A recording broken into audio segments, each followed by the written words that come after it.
Hello everybody and welcome back to Encounter Roleplay. My name is Will, I'm a D&D 6 icon, and today we're back with another episode of Call of Cthulhu, Masks of Nyarlathotep, as we've got the full cast and crew back with us today. After last week we had a special free team member romp, which a whole lot got done in, which was weird. Maybe there's something in that. We're yet to see, but let's get around to cast and the crew. Let's remind ourselves of who we are and who we're playing. Let's start with Greg. How's it going, Greg? Somehow I'm always surprised that you coded me first. I'm doing great. It is Wednesday afternoon. I'm a bit frazzled because of work, but now I get to go to my happy place, which also happens to be a horrifically evil and eldritch place. It is here with my buddies. 2 to 5 Eastern on a Wednesday afternoon is where it's at, everyone. I will be playing Marcus Jordan, everybody's favorite devoted husband and humanitarian, and it's just time to hand it off to my wife. Honey? Oh, yes, thank you, dear. Hi, I'm Lindy, and I will be playing Catherine Jordan, devoted housewife and unemployed assassin. It's good life. Just having a nice meal at a restaurant, got a lot of work done with my friends last week, learned so much, and now seems we've got some party crashers at this restaurant. It's kind of lame, but whatever. Guess we'll deal with it. By party crashers, do you mean the 2 people who weren't here last week, or the 4 men who are coming in to murder you in the restaurant? I'll leave that up for the chat to decide. Sure, yeah. Yes. Amazing. And we have Tom back with us today, who Tom and I are exactly the same person today. Yeah, we really do. We do. We have the same jumper, just reverse. See, same jumper, just reverse kind of thing. And it's the reason why I'm wearing the glasses. Yes, I'm here to play Call of Cthulhu, right? That's not just to mirror Will.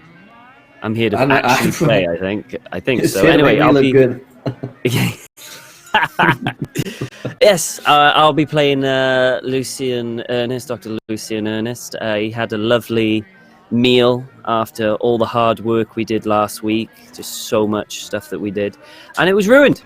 Perfectly good meal, interrupted. And so now he has to run away, which he will do very, very quickly. Unless a big Russian comes and saves the day.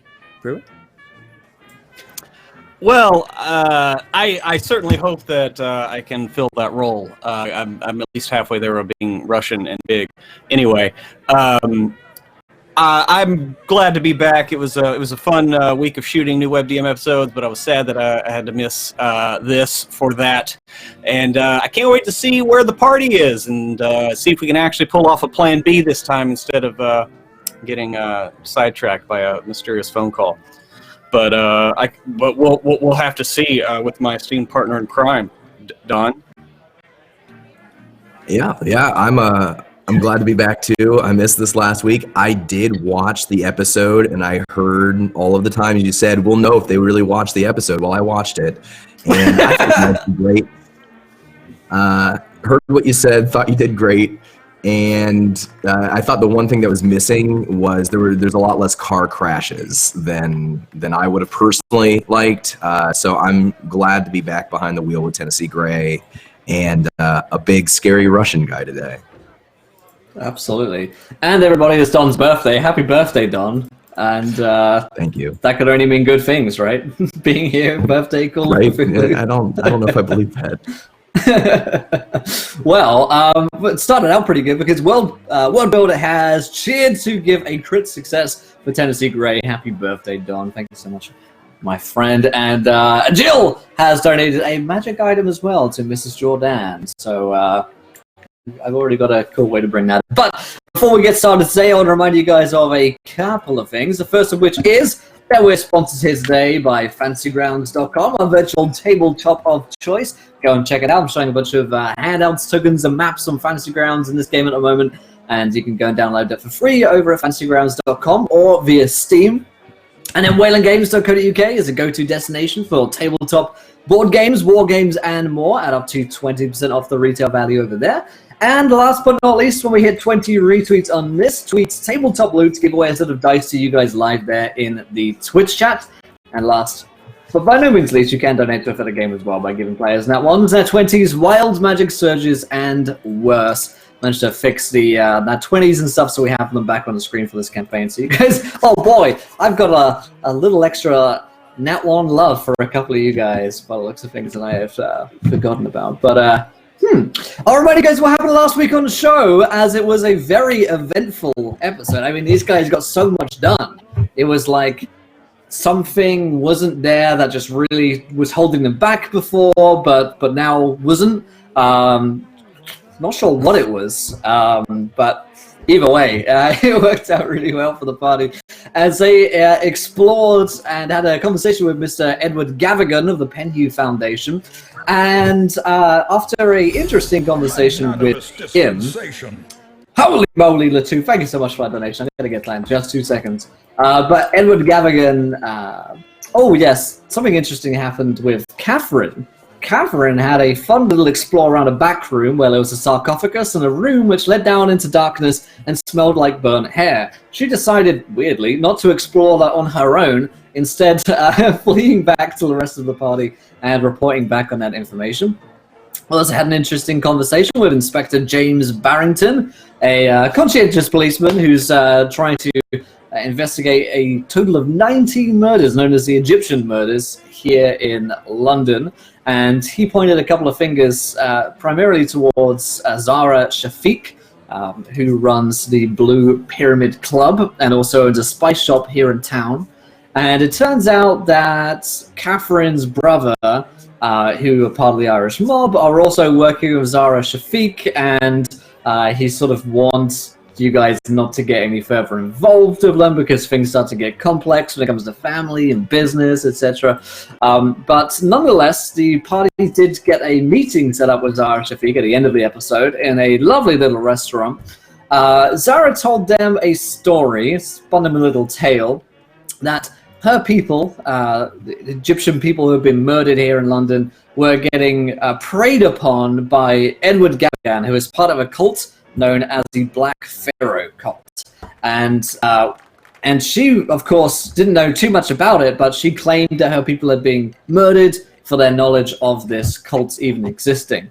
However, Marcus Jordan sort of saw through her lies, cut through some of the bullshit, at which point she got pretty upset with him and left. And they've just peeked outside, the restaurant has been cleared out, and there are 4 people there with submachine guns who look ready for a fight. So we're about to get into that in just a moment, but Latu donates £56. Happy birthday, Don. Tennessee gets a wild magic surge, a magic item, mount, and a monster attacks to give Don an extra special birthday hug. The monster gets 2 nat 20s and another wild magic surge. Oh, baby.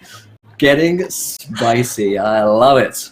Well, we'll get to that in just a few moments' time here, I think. But I do want to know, because I think Tennessee is actually with the party. At most times, we said that Tennessee was with you, driving you guys around. So it's likely that he was in a restaurant. Unless, Don, do you think Tennessee might have gone off to do something else? So let me ask you: does that mean that Tennessee did Lucy come back? Does Carr come back again? Well, this is my special birthday gift to you, Tennessee. Is that yes, Lucy does return. At some point during the day, you just went back outside, maybe after the Penhew Foundation, and Lucy was there waiting with a little birthday balloon on her. That's weird, but I'll take it. So yeah, he would drive them around, and I think maybe he will. Maybe instead of eating with them, he's just sort of processing everything, and he'll stay outside in the car. Okay, that makes sense. And Ozzy donates £3 to give a birthday crit for Dawn. Thank you, my friend. Awesome.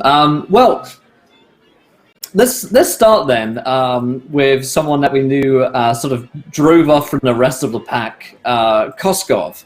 So, Koskov, you left earlier that morning away on your motorcycle. What is it that Koskov has been up to, and where might we find him at the moment? Koskov had to go see to some contacts that he knows here in London for, his perfectly legitimate business ventures. So he wanted to do that, and then he might have probably gotten distracted at either a brothel or some sort of gentleman's club, wherever those may be. It's been a while. He was at sea for a bit.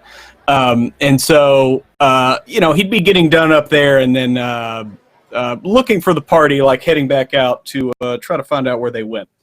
See if they maybe left a message for him or something. That's a good question, actually. Would you guys ever left any messages for Koskov or Tennessee about where you were headed? Yeah, well, we kind of knew what the itinerary was before we split up, too. Yeah. So I think we would have just, kept updated. So maybe when they go to the restaurant, Tennessee decides, like, I'll wait for Koskov so that when Koskov finds me, I can be like, yeah, they're at the restaurant, or we'll meet up later. Sure thing, yeah. So let's go with that then. Let's say that Tennessee and Koskov, you two meet up somewhere. Koskov's been out on the town despite it being sort of like daytime, so maybe he's a little buzzed. And so by the time it's like this, right, by the time it's the evening, the two of you, let's say Tennessee Gray's car pulls up just outside the strip club from which Koskov is exiting. Tennessee, you want to come in, have a ride before we get in the car and have a ride? Would they have a ride? What do you mean? I'll pay for the girl. She is. No. Koskov, actually, you should probably get in. We found out some things. So did I, my friend. About the case, or no? You're not on the case. Really? Did you learn anything? Did you have a good day? Yeah, it was good. It was good. What did you find out? Please, I'm dying to know. Well, I mean, I'll tell you what I know. It's an awful lot of information. Edward Gavigan and the Penhue Foundation are evil. They have some creepy basement that it is some burnt hair smell or some terrible smell coming out of it. Secret door. I think she went through like a sarcophagus or something. I didn't see it. She told me about it. It didn't sound good. And then on top of that, they're part of a cult called the Black. I forget. Whatever. Something. Pharaoh? More or less. It was looking this. Wait, all right. Well, you said she was with sarcophagus. The pharaohs are in there. It was lucky guess. That's all. All right. Well, Barrington told us about the murders, the 19 murders. You know about those too? Oh, somebody was mentioning inside. Yes, nah. Oh. Well, you want to get a bite to eat? Oh, no, I'm full. Thank you. All right, Koskov. Well, how do you want to spend tonight? I don't know. Where is the rest of the group? Perhaps we should get them back together. Yeah, they're at a restaurant. I think the doc, he wanted something nice, so they went out to some fancy place. Oh, he does like the fancy. Well, let us join. Perhaps we can class up place. All right. Well, I suppose I haven't changed clothes in weeks, but But that is part of your charm. Yeah, Use it, my friend. thanks. Wear it like I armor. appreciate that. Oh, you noticed my car's back too. She just reappeared. It's like the third time that's happened. So Interesting. It's and he kind of motions. He's like, I will leave bike here, but say anyway, doesn't matter. yeah, I'm sure there's that's probably nothing. Let's go. Bah. All right then. So, let's see. The two of you drive off over towards the restaurant that Marcus, Catherine, and Lucian have been spending their evening at. By the time you arrive, you see that there are. Actually, by the time you're pulling up, you would be able to spot that everyone seems to be clearing out of the restaurant fairly swiftly, and several people, 4 figures, just entered into the restaurant and closed the door behind them. Will, being someone who has engaged in various criminal activities, is there a role I could make for Koskov to be like, some shit's about to go down? Because, people don't run out of restaurants. Yeah, that is... Maybe People see if don't these run guys out of are restaurants. packing. Yeah, See if these let's guys are packing or anything like that. Like a spot see hidden. if I'm looking at the skills. Yeah, spot hidden. See if they're like, yeah, that's good, cool. FPS Monkey, thank you so much for all these subs as well. Thank you, my friend. Koskov is still not paying attention. Okay, Same for Tennessee. yeah. You can't be certain that these people have any sort of ill intent. Well, shall we? What's the name of the restaurant? Does it have a name? Do we know the name? I don't think we've named the restaurant. Yeah, actually, it was no. Rules. It was Rules. We Rules? named it last week. It was Rules, yeah. Okay. Sort of a An actual restaurant in London. strange name for a restaurant, but Perhaps Koskov, it's you wanna lawyer bar. Perhaps All it's right. lawyer bar. park the car and get out, I guess, with, walking along with the help of his cane. Let's cut inside the restaurant then, as Marcus, Catherine, and Lucian, you guys are at your table, and because you're in a private walled-off section, you're close to the kitchen, and there's this sort of curtain that would separate you from the rest of the restaurant, and Lucian just sort of like peered behind the curtain, and there are these 4 dudes here with submachine guns. And Lucian, what's the first thing that you do when you see them? I close the curtain, look back and go, time to go, get your things, let's move. And he's going to grab his coat, grab whatever, and start heading towards the kitchen. Yep, and that's the same time that machine gun fire rattles out into the restaurant, and the 2 of you outside will obviously hear this the sound immediately. Okay. Now, was anybody left in the Marcus car? would. What's it? Say that again, sir? I was going to say, was anybody left in the car outside? No. Okay, cool. Marcus would grab Catherine, even though she doesn't need to be grabbed, but he would direct her over the table, and as he's sliding over the table, he'd grab the end to pull it up to provide them with some type of cover, because a run through the hallway, it might not make it here to the... So, big thick table between them and machine gun fire, which is super duper fun in Call of Cthulhu. So Will outside, hearing the machine gun fire, Koskov would move up with one hand pulling out his trusty Mauser pistol, and with the other pulling out his trusty switchblade, and he's just going to run by and stab the tires of the car that these men poured out of. Okay. It's just the 2 on the side that he's near, just front and back tire, and then move up to the door frame. While Koskov does that, Tennessee will stop in his tracks and he'll jump back into his car and reach underneath his car seat and pull out the shotgun that he owns. Okay. So Marcus, Catherine, and Lucian, I'd like you all to roll me dexterity checks, as this curtain is just ripped apart by machine gun fire. You guys are diving into cover, running away, etc. Yeah, I'd like to take a nat 20 there. That's a smart idea. I think so as well. I had a hard success. I rolled an 18. Nice. I have faith in my dexterous ability. You know, I'm pretty dexterous too, but I don't have faith today. It's true. So it's does that best mean we not get the to risk it with machine gun? Will, would that mean...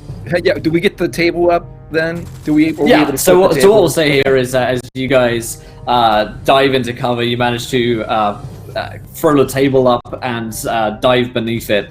as this just hail of bullets shred into the back room. It's like a narrow corridor as well that you guys are in. Behind you is the kitchen door, which is getting peppered with bullets right now. In front of you is just the curtains, and they are tearing into them for like 10-15 seconds or so of just sustained fire. And then a little sort of silence falls upon it. No screams are heard, and you can imagine that they're about to reload and fire out again. Maybe we should just pretend to scream. As soon as the gunfire stops, like as soon as the last bullet goes out, Marcus would go, "Oh, oh." No. Lucian's just like, Where's the kitchen? you guys hurt? Yeah. All right, so you got like a 15-foot run to the kitchen door. Okay, because they're reloading, I'm gonna bolt it to the kitchen door. All right, you're gonna roll me a hard dexterity. I'm gonna use a nat 20. 20. Yeah. That's a good idea. When it turns, you have to roll a hard. That's when you get the nat 20s out. So Lucian's out the door at this point. So Lucian, you reach the door as you right through. Well, you would. You pull on a handle and it's locked. So you're gonna have to break it down. Shit! Wait, who unlocked the kitchen when it's open? Kind of weird. The same people that attacked it with machine guns. The same people shooting you to death in a restaurant. Italian food. So I would like Catherine to take one of the spilled plates of like red sauce and just like rub it over like she's been like shot like a wound. It's marinara. Wait. Okay, I need to see this. So, is that the only way? Has it got like an opening where they put the food that I could just jump through, or is it like they just go in? It's like a heavy kitchen door, so it'd be like that steel industrial type deal there. Steel industrial door. Jesus, I ain't getting this thing open, am I? You can always Try. It has been shot a lot of times. I thought it was just one of those doors where it just goes, you know? You hear the sound of guns reloading. Oh, fuck. I'm gonna nat 20 to strength open the door and kick it in. Okay. While you're doing that, what are Catherine and Marcus doing? And we're back behind this table, guns out, getting ready to do whatever needs to be done as soon as these idiots reloading. Yeah, we might take time to shoot them. Can't shoot back. Well, do we want to go deception or do we want to go just return fire? Do we want to play dead? Or do we want to return fire? That's a good question. I mean, we're in a certain type of contest right now, and we may not measure up. So I'm not sure how we want to do this, but I just don't know how convincing we play dead. Well, I ran. I think you know what my idea is. Yeah, Lucy's That's gone. all I'm doing. I'm gone. Yeah. So, okay, let's cut outside to Tennessee and Koskov. You guys have gotten weapons and slasher tires, and you're by the door now. Okay, a quick peek in. How far inside the restaurant are these guys? About 20, 30 feet, maybe, yeah. Okay. Tennessee will Big lean out, restaurant that they've headed over. lean out the window of his car and call it to Koskov. He says, should I do it? Plan B?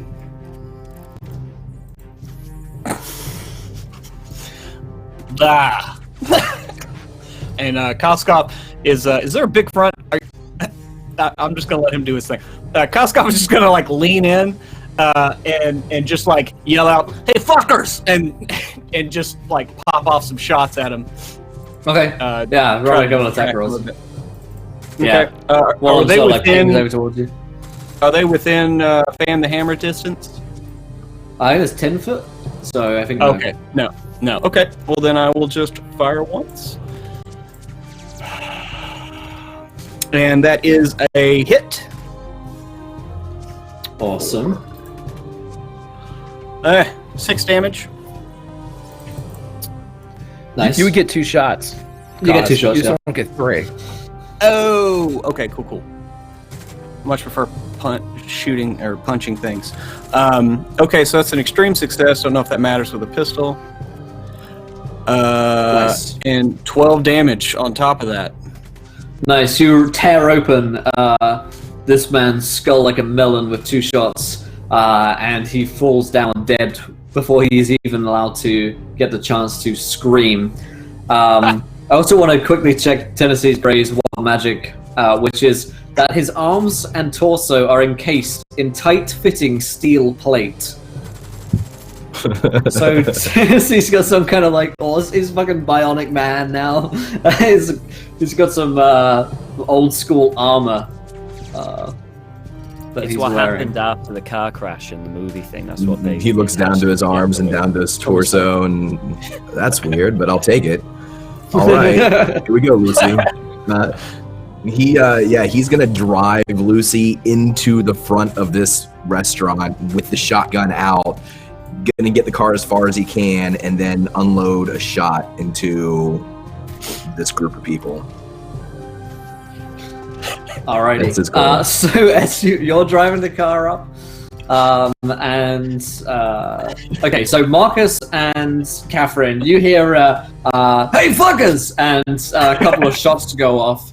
They sort of like spread out into the room. You can hear them running as they fan out a little bit, and you hear and something gets lobbed fairly close to you, and you see as it rolls closer towards you. I would like There is to a lob grenade. it back. Okay, here's what I'll say. Okay. If you would like to throw back the grenade, Yes. you can roll me a throw Okay. to do it in time. And if you would like to use a nat 20, then we're going to play a fun game of, is it a nat 20 or is it a nat 1? Alternatively, you could run. You have enough time, you think, to run based on the the trigger. I do have points in the throw skill. I'm not playing in that one nat 20 game with the grenade. But I don't know if it's enough points to gamble. I think running. Well, how many points do you have in it? That's the question. I have 35 points. Well, that's worse than 50-50. Yeah. I don't like the nat 1 though. It's always worse. That is true. If you roll a nat 1 on picking up a grenade, that's real bad. That's So bad news. I think she's gonna book it. okay. Marcus, you see, this is a moment where Catherine's like, nope. she definitely goes like, no. It just runs. Okay,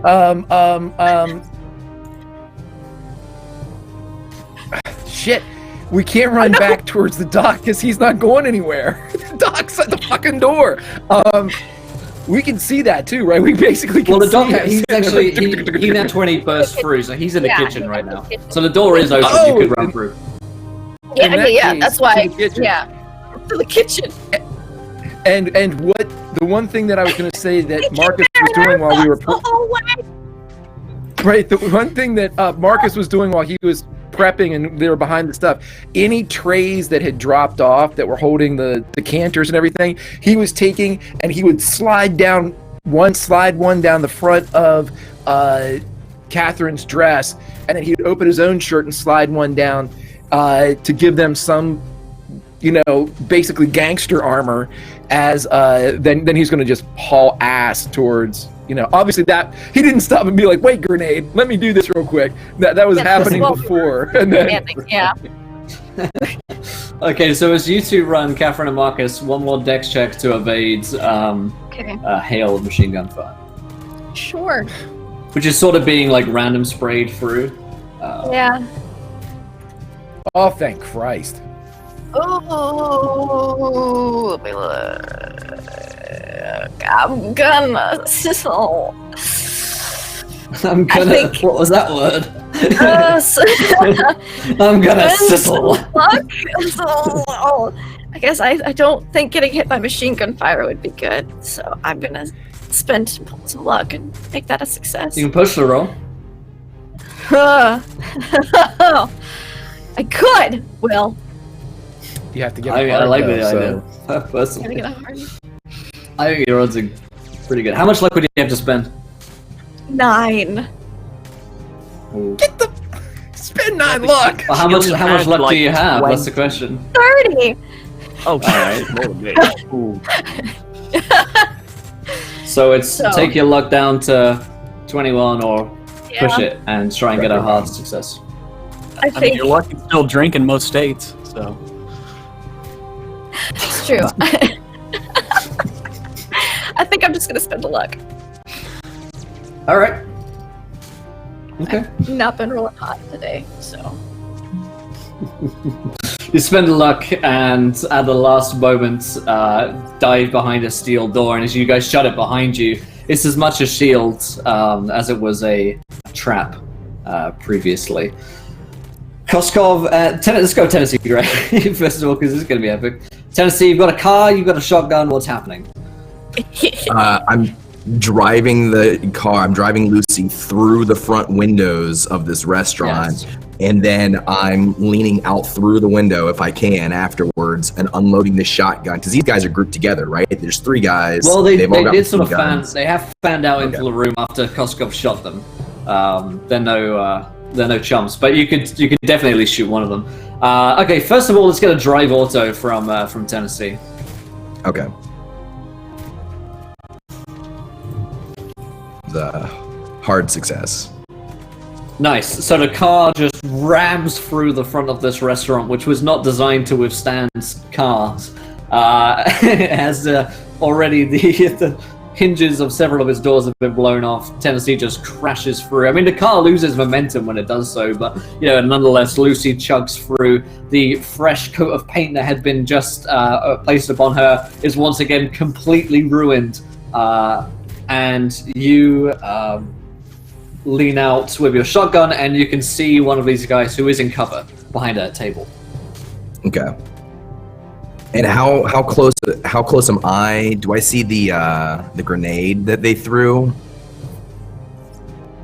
Are they? Yeah, you could have seen them throw the grenade. Yeah, as at this point, probably by the time you're coming in, the grenade has just goes off just behind a curtain, and you hear it kind of boom, and the curtain's shrapnel thrown everywhere. Yeah.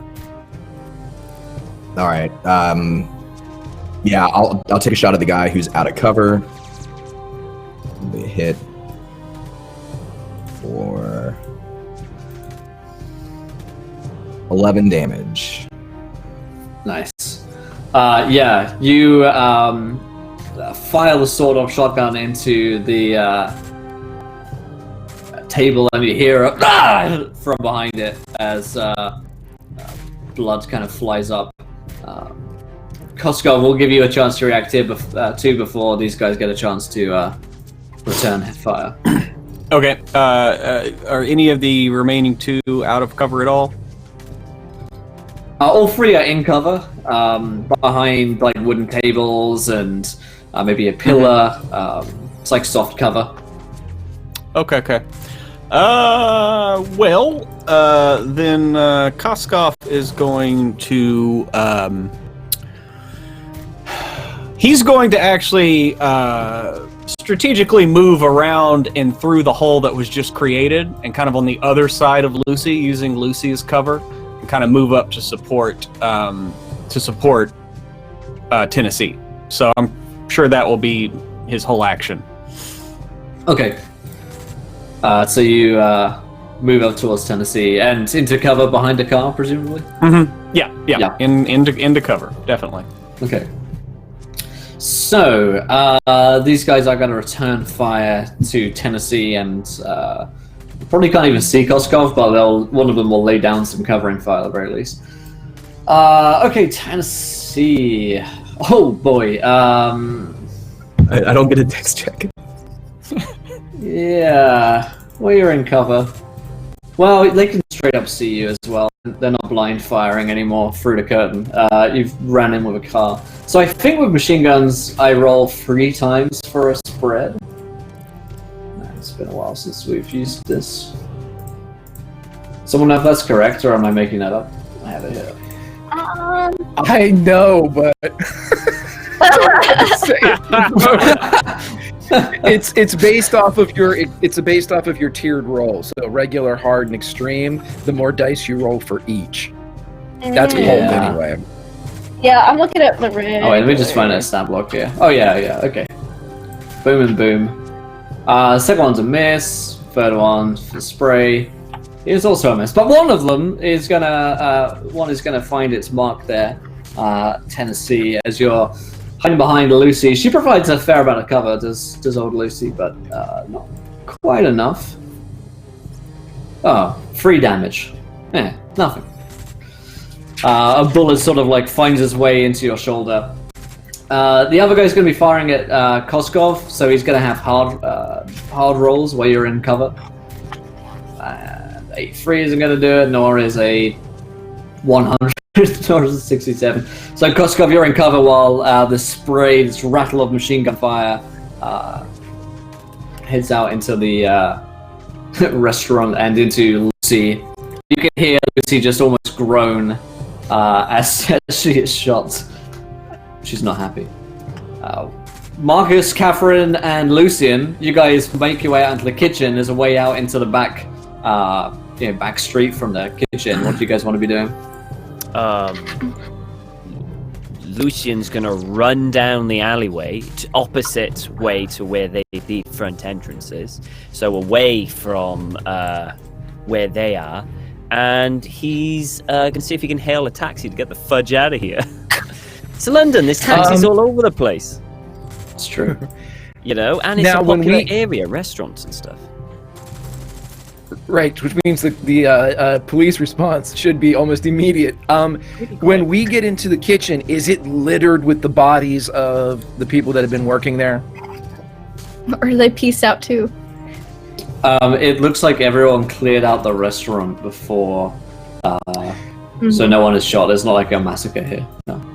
Good. That means that the people that own this fucking restaurant are working with or for the people that came in. So as he goes by, he cranks open the gas on. Assumption you could make.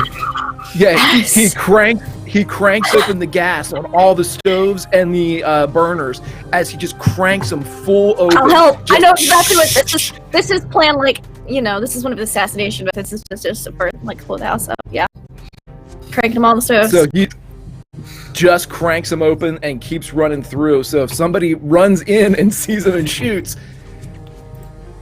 see you in heaven, because that's the end of this whole fucking block. I love the idea that these 4 people have been intimidated and murdered by this gang of cultists who have come in here with machine guns. They're working with them. No, a full restaurant.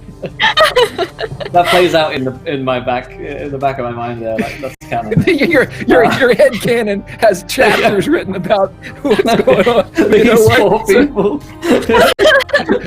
These are the Jordans. They just assume everyone's against There's the them old anyway. guy that runs a restaurant who's just been diagnosed with some horrible illness, and the last thing he has is his restaurant that he wants to give to his children before he passes away. If they back out of the car, we can just blow the restaurant up with the machine gunners inside. And as Marcus is cranking open the things, there's a picture of the old man hanging back in the kitchen as he's cooking his first pot of something or other. 30 years passed, and he knocks it off as he runs by. This guy. The first pound he ever made at the restaurant. Smash it on the Marcus takes it. Fuck you. Puts it in his pocket. The other thing about blowing up a restaurant is they never turn it back to you. They'll blame the machine gunners. It's fine. Okay, so that's what you guys are doing in the kitchen. Lucian's run outside into the street. And we leave as soon as we turn on all the gas. Yeah, okay, so Lucian, Marcus, and Catherine, you guys rush out into the street. It's late by this time it's dark. The sounds of gunfire have everyone away that might be coming close, or probably likely calling the police. You start to hear the distant sound of sirens. And then as you guys reach outside, you smell something incredibly uncomfortable. It is the smell of burnt hair, and it is thick and heavy in the air. As soon as you exit. Okay, which direction is that coming from? Well, I mean, it's tough. You're not a fucking Shit, wolf. of course, yeah. Yeah. Not a fucking dog, am I? Northwest. Right there, right over there, behind that. Uh, Which Get way's the wind outside and blowing? smell Is there a breeze? Right. And there is a low mist on the ground as well. Fuck. Is the mist shit. coming from a specific direction, or nah? No, it's on the floor. By the time you're outside, it's on the floor and you smell it. as soon Which as you get direction is the Penhue Foundation's building? outside. Wait, just ridiculous geographical question. You don't have a Because I know fucking sat. Earlier, so I Lucian, Damn it, Will, we're professional. You get out a fucking compass, you put it on the map, you Yeah. spin it around. You know what? Fucking Jack Sparrow.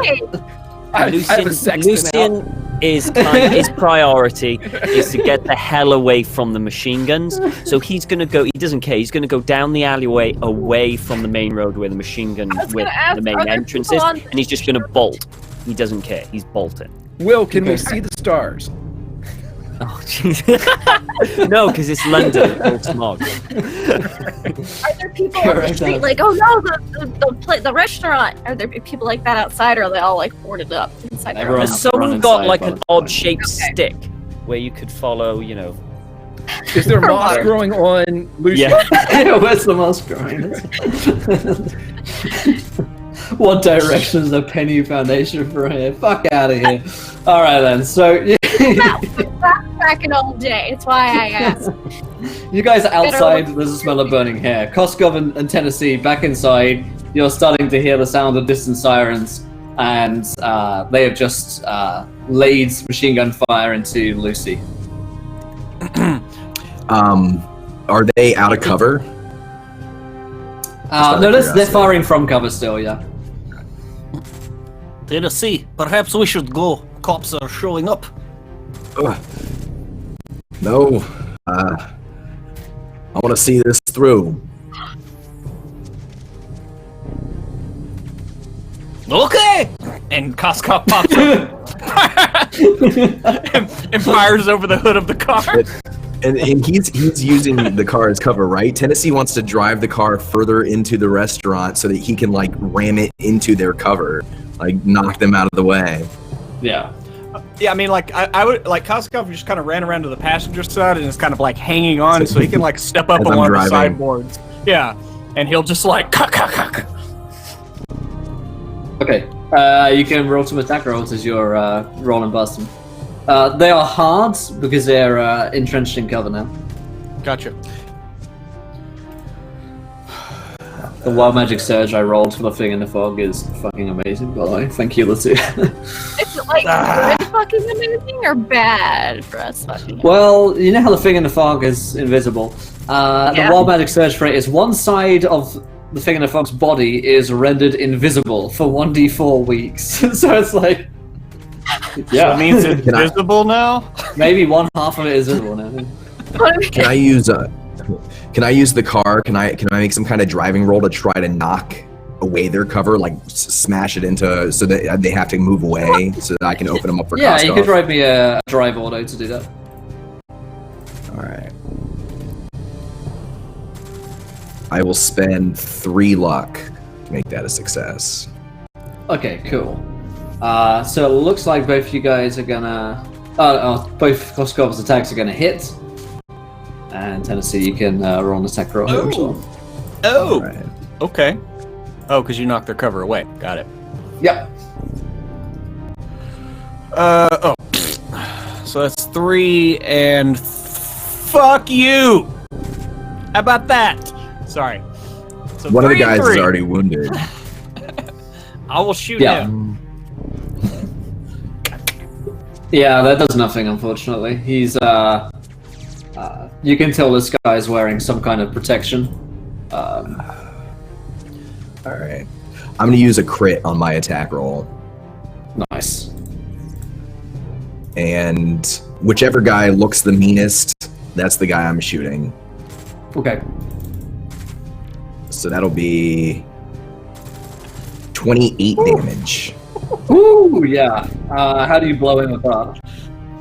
So I smash Lucy into one of their tables, and they have to like pull away, like spins one of them out into the center of the restaurant. And as soon as he's getting up and starting to look like he's about to open fire again, I fire through the passenger window. That shatters, and it strikes him dead on right in the neck. Awesome. Nice. He doesn't even get the chance to make a sound as he drops down dead. Alrighty, all of the gas in the kitchen has been left on. So there's a probably limited amount of time before this restaurant's going to blow up. But for now, we'll say it's okay. There's probably a couple of rounds left before all of the gas burners just begin to explode. But that's okay. Lucy and Catherine and Marcus, you guys run out into the street. I turn on my flashlight as soon as I smell that burning hair. Okay. You guys run out into the street, and behind you, you can hear a loud sort of thud of something moving, and something heavy, and the reek of burnt hair just smells even greater in your nostrils right now. And you feel the door being just ripped off its hinges as you've left it behind. And as you sort of like turn your flashlight to see, you see something huge and hairy. And it's got multiple limbs. And from its back come these free long limbs, more like tentacles than real arms. On the end of them, they have almost trunks. So the ends of them look more like an elephant's trunk than they do like a hand. But these trunks have great teeth in them, like maws. And your flashlight goes over it for just a second, which is enough for you to roll me a sanity check on. Perfect. Great. I can do that. I was Sure. even if we were running, like we're running. Yeah, we turned and ran. like Marcus is out there. Lucian's there. Catherine definitely blazes it with the flashlight. Hard success. Awesome. You see it for just like a second, and then it disappears again, but you can tell that it's moved inside the building. Oh, great. I hope it blows up with that explosion. Because it's about to go off. And you're leaving? Oh yeah, I'm leaving. I'm gonna go to the main road. If you are still inside, they're gonna see the wall bust open and know they should get the fuck out. Well, the door came We don't open, even not know the when whole they're wall. there. That's the problem. We don't even know that the other two are there. So anyway, so when we get to the road, I'm gonna see if I can find a car or anything like that, and hopefully try and get it. I'm gonna ask the Jordan just to see if they can get into it. What? No. You said there was a crowd of people like, oh my god, no, everybody's like running from the area. No crowd at the moment. People have already left. Yeah, It's deserted. people left probably like a minute ago. So you walk out into basically an empty street. That's what I imagined. Yeah. People might be like peeking out of windows and that kind of thing, but like they've had enough time to get out of here. And there's still machine gun fire just rattling in that building, so people stay away. So just head towards a cross street. Yeah. Yeah, Lucian's good. Is there a car nearby parked up? There are plenty of parked cars, yeah. He's going to turn to the Georgians and go, Do any of you know how to get in and take a car? Steal a car? Of course we do, but we're not going to do that. And he begins to walk towards a cross street so they don't get arrested when the cops show up for trying to steal a car and leaving. Come on, doctor. Lucian turns and instead of walking, he's still going to run. He's heard this giant thing behind him. He didn't see it going to the restaurant, so he's running still. Yep. You guys just... At this point, the police cars are getting closer, so you guys are coming, like... You know, you're running towards the sound of sirens, probably. Oh, good. I'm gonna go to an alleyway. Yeah, you guys could hide in an alleyway if you'd like. No, I'm not. I'm going straight to the sirens. I'm going straight to the police. Okay. Marcus and Catherine, you guys stop. It's more a matter of do you stop running or not. Hell no. As soon as we hit what would be the lifeline or the civilian line that people ran and then turn around like, what the hell's going on? As soon as we hit that, Yeah. I would immediately turn around and be like, what the hell's going on? And join the crowd. It's so strange. I don't know what's going on. It's the weirdest, strangest thing. There were shots coming from somewhere. Terrible, Burning terrible. Don't know what it is. Hope the restaurant's not on fire. Had the best meal of my life. To be. Okay, so you guys run. We'll say that by the time the police cars arrive, the three of you could have reached, like a group of civilians who are onlooking, and police cars roll up, and you see armed police roll out and into the restaurant. Now, this time, Tennessee and Koskov, you guys notice something weird's going on, because there's this one guy left with the machine gun, and he just, you can all smell the smell of burnt hair just reek into the room, and also the smell of gas as well, as the restaurant's, gas is just like flowing into the rest of the restaurant now, and you just hear him scream. And he begins to run to the nearest window. And as he does so, something pulls him out of the middle of the air. And you just hear as something grabs him from the back of his head, yanks his head backwards, and he goes flying across the room, breaking his neck almost instantly on the pillar that he lands on. And then you hear this heavy go as something heavy lands in the room. Yeah, Koskov is going to take a handful of a salad, hold it up, and be like, "Let us leave." No, sorry, that was stupid. But please, we must make escape. You smell gas? Yeah, that's weird, but I'll take it. Hey, hop in and grab one of those grenades on your way in. And I'll try to look for one of those grenades. Do I see one? Roll me a spot hidden.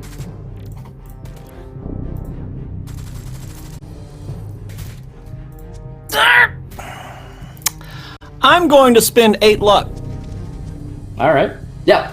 You spot a grenade on the man that you just killed, sort of rolls out of his pocket. And Koskov picks it up. And and grabs the pin with his teeth and like motions backwards. Perhaps we should go. Yep, I think you're right, Koskov. It's time for Plan B. And he will try to pull in reverse, pull the car out, and get it out back through the smashed window that they came through. And when he's backing up, that is when Koskov will lob the grenade towards the back of the restaurant. Roll me a throw. I'm gonna go ahead and use my last nat 20. Fuck it. We're not even gonna play his nat 20s in that one because that's just gonna blow up. Is Plan B? As you guys are reversing out, and the thing which attacks you only a few days ago has just ripped asunder this man, ripped his neck against the wall. You guys yank the car into reverse. Just as you guys are starting to hear the sirens, as you guys come out, you hear, police! And then there is this almighty explosion from within Bill's restaurant as you guys pull it out. And I'm gonna need you guys to make, let's see, roll me constitution rolls here to try not to get too burnt and exploded by the massive gas fire that you guys lit. That is an extreme success for Koskov. Tennessee.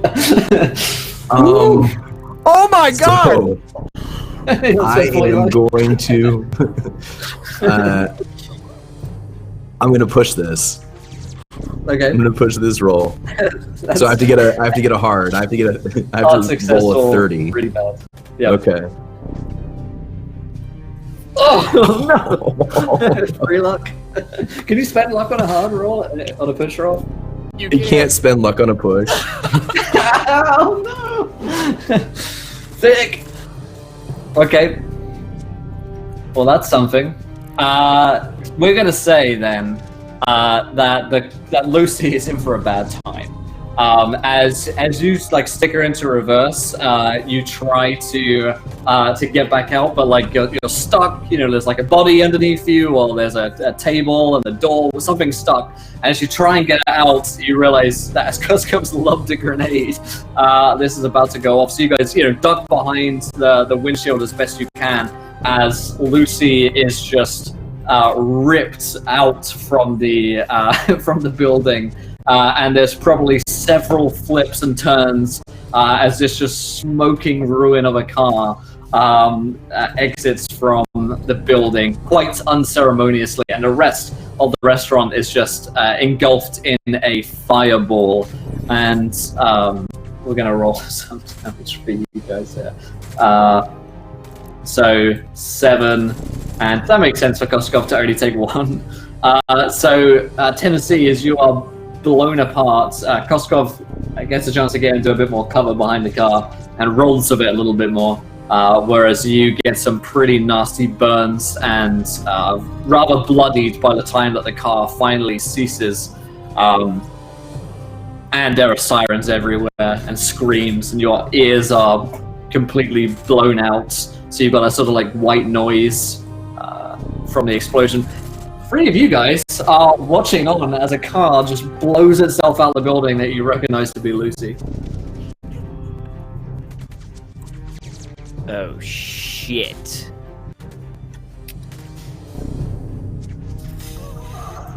Oh, Lucy is fighting every instinct to push. Oh, fuck it. Lucian's gonna start running towards the burning car. Yeah, there are like, by this time, by the way, there are like ambulances and police cars that are outside this building, and armed police are like trying to go in, but now it's like a fire scene and everyone inside is probably dead, so... Are we still in the car? We're out of the car, right? I think you guys would still be in the car after the explosion. You've just like rolled with it, so you've been in a car crash and an explosion, so basically. Lucy Tennessee's at down. 1 hit point. Lucy's And he's knocked upside down. unconscious. Say it again, Tom. Sorry, is Lucy like on its roof? Yeah, I think by the time it lands, it's just Lucy's on a roof. So Koskov's fine. Koskov, you're like battered and like your ears are blown out, but you're not about to, you've not passed out. You look over as you're like upside down, suspended in this car, and you see that Tennessee is just unconscious and there's just blood all over him. Oh, no, Tennessee. Does he have a seatbelt on or anything? I mean, I know he's a stunt driver, so it's safety first. And so Koskov's gonna pop his knife out and cut the seatbelt and try to get Tennessee out of this car so he can see if his dear friend is still with us. Okay, yeah. So by the time you're getting out, police and ambulance services are all around you, and there's a policeman outside and several of them who are sort of shakily pointing guns and looking over the explosion at you. Oh, police! How's we can see them? Koskov is like, he doesn't have any weapons on him. He kind of dropped his knife there, and so he's like, please help me, please. This car, it exploded. The rest, oh my god, what are we doing? What is going on? I don't even know. And he's just gonna act very confused. He looks inside the car briefly at like the AK-47 or whatever like handguns and weapons you guys have inside the car, and shouts again, "Oh, police, hands so we can see them!" And he's a bit shaky, but they're fairly insistent. This group of police officers on like, at the very least, placing you in some kind of custody for the moment. Okay, and so he will kind of sit Tennessee down where, as far as he's been able to extricate him from this thing, and he'll slowly stand up and like he'll check kind of the kind of makeup that he uses to cover up his metal hands, because they are metal, And so, gosh, I want to talk to you about the applications of that later, Will. Sounds great. Paper mache. I just want to. Can I do like a Winter Soldier where I like hold my hand up and use it to block bullets? Anyway, we'll get to that later. And so they are going to extract Tennessee from the car, like the fire service as well. Like they're going to take an axe to Lucy to like open up the car, and smoke from inside just sort of like pours out. Smoke from the building, billowing black smoke, and Tennessee is like dragged into an ambulance. Would Tennessee's armor have helped him? Oh yeah, my his metal body that I have. Well, now. actually, an explosion, metal close to your body is not such a good thing. So it would have hurt him a little bit more. So I really helped out the situation. Let's go ahead and kill him. I'll be over here. Okay. Will, because Lucian was running towards it, would he get a chance to get to Tennessee and tend to him, even while he's being put into the ambulance? Because all the ambulance workers, they were just there to pick it up. They had no real medical training. They were just there to... Well, I mean, like, these are like emergency responders, so they've got some pretty top-of-the-line, like, medical training and equipment, I guess. So, like, they're putting him into an ambulance to take him away. You could come with him. You're like, you know... I'll go with. You're like, hey, I'm a doctor, and they're like, sure, you know, like, come help out. But these people are also, like, treating him fairly quickly. So you jump in the ambulance to Tennessee. They quickly want to get him to a hospital, and so the ambulance pretty quickly drives the hell out of here. Koskov's been arrested, and as the fire services begin to pour water onto the restaurant, it's going to be a long time before that blaze is really out and safe to go into the restaurant. So no one else has been arrested at this point. Because everyone else inside is probably dead. How's the mist situation at this point? It's tough to say. You have to go back and look into the alley where you saw the mist. Oh, okay, yeah, no, good. I wasn't sure if it had crept around or if, you know, it came out this way. You don't see it growing anywhere else, yeah. Okay, well, that's good for her. So where should we go, Marcus? It really feels good to not be arrested. I'm going to say that. I like that. It does.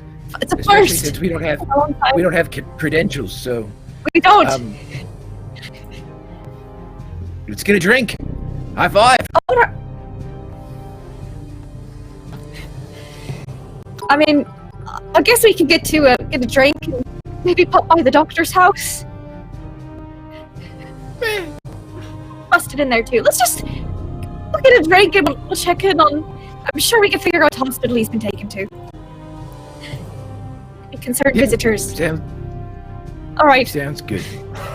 Be indoors. And thanks so much to FPS Monkey. Cheers for 6,250 bits. Lucy is getting pissed. Bad enough when Marcus burned her to death, but now Tennessee is taking it for granted, driving her into monsters and wolves, driving her through storefronts and blowing her up. Every time she comes back, she gets angrier and more aggressive and more possessive of Tennessee. Her paint gets darker, her running lights shift to a darker red, and her sanity costs increase. She is becoming a mythos creature in her own right. Discord description later. Oh, buddy, thank you so much. That's fucking awesome. So, like, I love this idea that Lucy is, like, just been burned all the way around, and she's got this, like, black sort of burnt paint hue to her now, and just fucking mad looking car. Awesome. Okay, so Catherine and Marcus leave the scene of the crime. Koskov, you are arrested, and because you're not wearing, you don't seem to be immediately wounded by anything, they're just going to take you into police custody for questioning later. Lucian and Tennessee, the two of you, go back in the ambulance to find the hospital and try and save Tennessee Gray's life. In the ambulance back, you could roll me a first aid check, Tom. Okay, let me have a looky here. There it is. That is an extreme success of 11. Ooh, very nice. I- And He's Latu, damn good at his job. he sure is. Latu says £20. Wild magic for Koskov when he gets to the police station. 2 nat 20s for Koskov and Tennessee, and an extra nat 20 for Greg. Thanks so much. Okay, so that first aid is immediately going to give Tennessee Grey back 1 hit point, and he'll recover 1 per day at the moment until he sees more medical assistance, and that'll continue to go up. You guys reach the hospital, and Tennessee is quickly rushed to the emergency ward, and doctors swarm over him. And Lucian, they don't want you in like the emergency surgery room, so you're probably left waiting outside with bad coffee. As Yeah, they pull that's fine. Tennessee in, he'll stir for just a second and like kind of open his eyes and give the doctor a squeeze, like give his hand a squeeze before he's pulled away.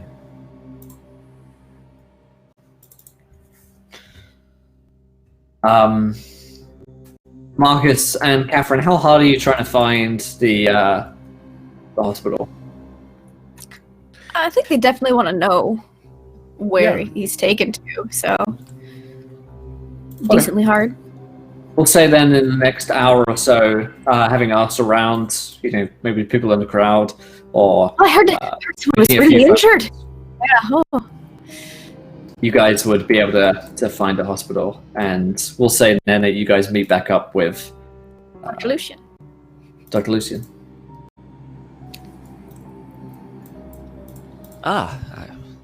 It's good that you were able to find your way here.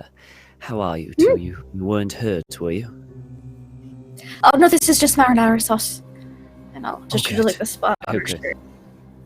Excellent. I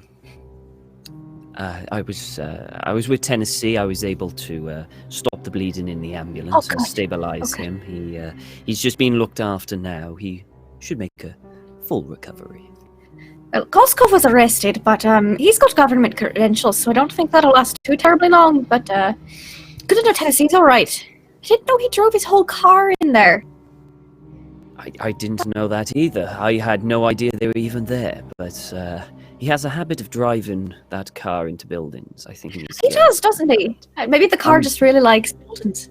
I'm rather reluctant to get in a car with him now. I see what you were you bet. talking about, Marcus. Yeah, I really do. yes, now. I personally found it odd that I was given a tremendous amount of shit whenever I recommended driving a car into a building, but whenever push comes to shove, it seems like it went to top of the hit list for potential maneuvers. So Twice I now. feel a bit vindicated. Yes, I would too. I still stand that it should be a last resort. I still stand by that. It was almost Tennessee's last resort. Yes, it was. Very true.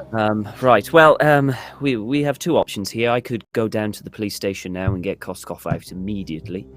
Well, as close to immediately as possible. I could go down to Scotland Yard. It shouldn't take too long. Or we can wait here for Tennessee, but Tennessee will probably be recovering for the entire night and most of the morning. I mean, I could get. Well- Should we go get Koskov? I don't think me and Marcus will have much credentials in getting Koskov, so if you wanted us to wait here for Tennessee, we could do If that. that's Or... what you wish, that's yes. It's entirely up to you what you want. I can go down to Scotland Yard and get him out, or at least attempt to. Marcus? I don't see any reason why splitting the party further would hurt anything. So why don't we just stay here and we'll wait for Tennessee, and you can go down by yourself in the lovely horror-free streets of London and get Koskov. I'm It's so a glad you fantastic agree. idea. I'm so What glad did you you wrong? agree. I'll see you. I'll get him as soon as I can. I'll meet you back here, and he Stay gets his well-populated jacket areas. and he's gonna go hail a taxi and head to Scotland Yard. Okay. Yeah, you hail a taxi and get inside. While we're And waiting for Tennessee to wake up, I'm gonna start teaching Marcus that spell because we don't have anything else to do in this waiting room. Yeah, it's yeah, I only, think it was said it along the D8 spell hours or learning something? rules, yeah. Yeah. It's See a if I lot can find quicker. it. I can look it I up. definitely sent it here a little while ago. We can't get it done Shadows. right now, but we could work on it. Yeah. Yeah, you Start can do teaching it. process. Yeah. Okay, so the two of you remain, wait, and compare some notes together. While Lucian, you jump into a cab, and the cab asks where you want to go, down to the police station, please, and you start heading off. About 10 minutes into the car journey, the cabbie stops, door opens, and a woman gets inside the car. And she slips inside, and you recognize her to be the very beautiful Zara Shafiq, the Egyptian woman that you met earlier this evening. And by this time, it's like midnight or something, right? It's pretty late. And she slips in. Continue. And looks over towards you. I believe this was a private cab. Listen, I wanted to make sure that my warning to you was clear. Oh, that's To what leave is my what people it alone. was it? Shooting up an entire cafe, restaurant. That is it. You could not have just given us a written warning. You could not have told us there, Do you think your friends would have listened? I might have. That does not mean a very great deal when the rest of them do not, now does it? No, but I doubt what you did is going to change their minds, and it has definitely not changed mine. I do not like bullies. I do not like people who want to change my mind through a gun. So say what you have to say and go. You prefer monsters then? You control that thing, do you? She shakes her head. No, what I told you before was true. It killed one of my men. Oh yes, I'm sure it killed multiple of your men. And you shooting at us while we're trying to do you a favor is not very wise. Was anyone hurt? Well, all your men, I believe, were killed. A colleague of shrugs. mine. 20 of them were already murdered. Your friend was blown up, not by my men. I don't know what caused the explosion. I don't know, but your men were the ones that caused it. The whole thing. She shakes her head. That is naive. Your friends seem to quite consistently like to blow up buildings. Yes. I mean, I don't even know why, but they've done it several times now. Seemingly without a lot of purpose, but they do. Perhaps they have something against architecture, I don't know. Could be. Maybe they don't appreciate old buildings like we do. Well, Mr. Ernest, I wanted to make sure that you would leave me and mine alone now. And that we would call this a truce. That's why I'm here. After our little spat, it is best to move on, is it not? Not harbor grudges. I have no interest in stopping whatever you're doing. I really don't. I want to make sure that the murders stop. That is all I am interested in. And if you have nothing to do with that, then you have nothing to worry about, do you? I was disquieted by your friend Mr. Jordan's veiled threats. So I would like you to make sure that you and the rest of your people do not come looking into my business. Focus on Gavagan. Take him down, and you will have no more trouble from me and my people.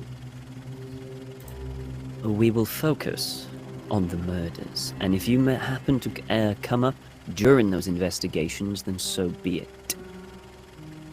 I'm afraid that if that were the case, Dr. Ernest, the rest of your friends and you would be in grave danger again. I feel that we're already in grave danger, one way or another. She sighs. This is a shame you are so stubborn, Dr. Ernest.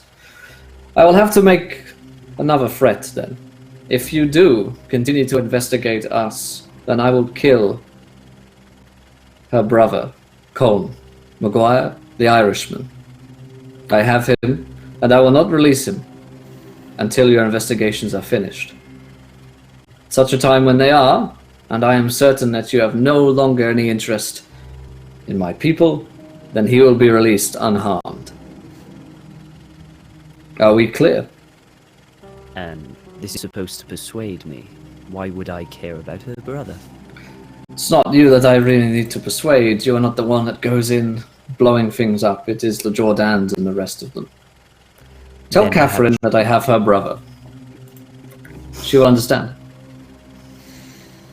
I will. I will. However, I doubt that that would change my course of action.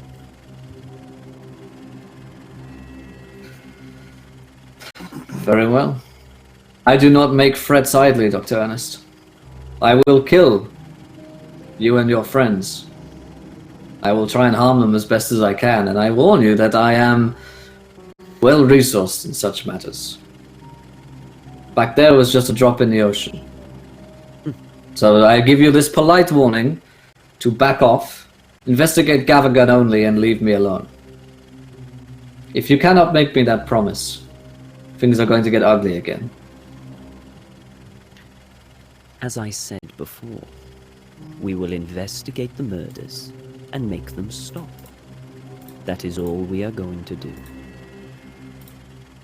That Very well. is what I can promise. She gives you a long look. The moment you start poking your nose where it doesn't belong. Well, have a good night, Dr. Ernest. I'm sure your friend is in need of your help getting out of prison. Yes, I'm sure. Or perhaps that friend in the British Secret Service will be helping you out. He'll just shrug and signal for the taxi driver to pull over.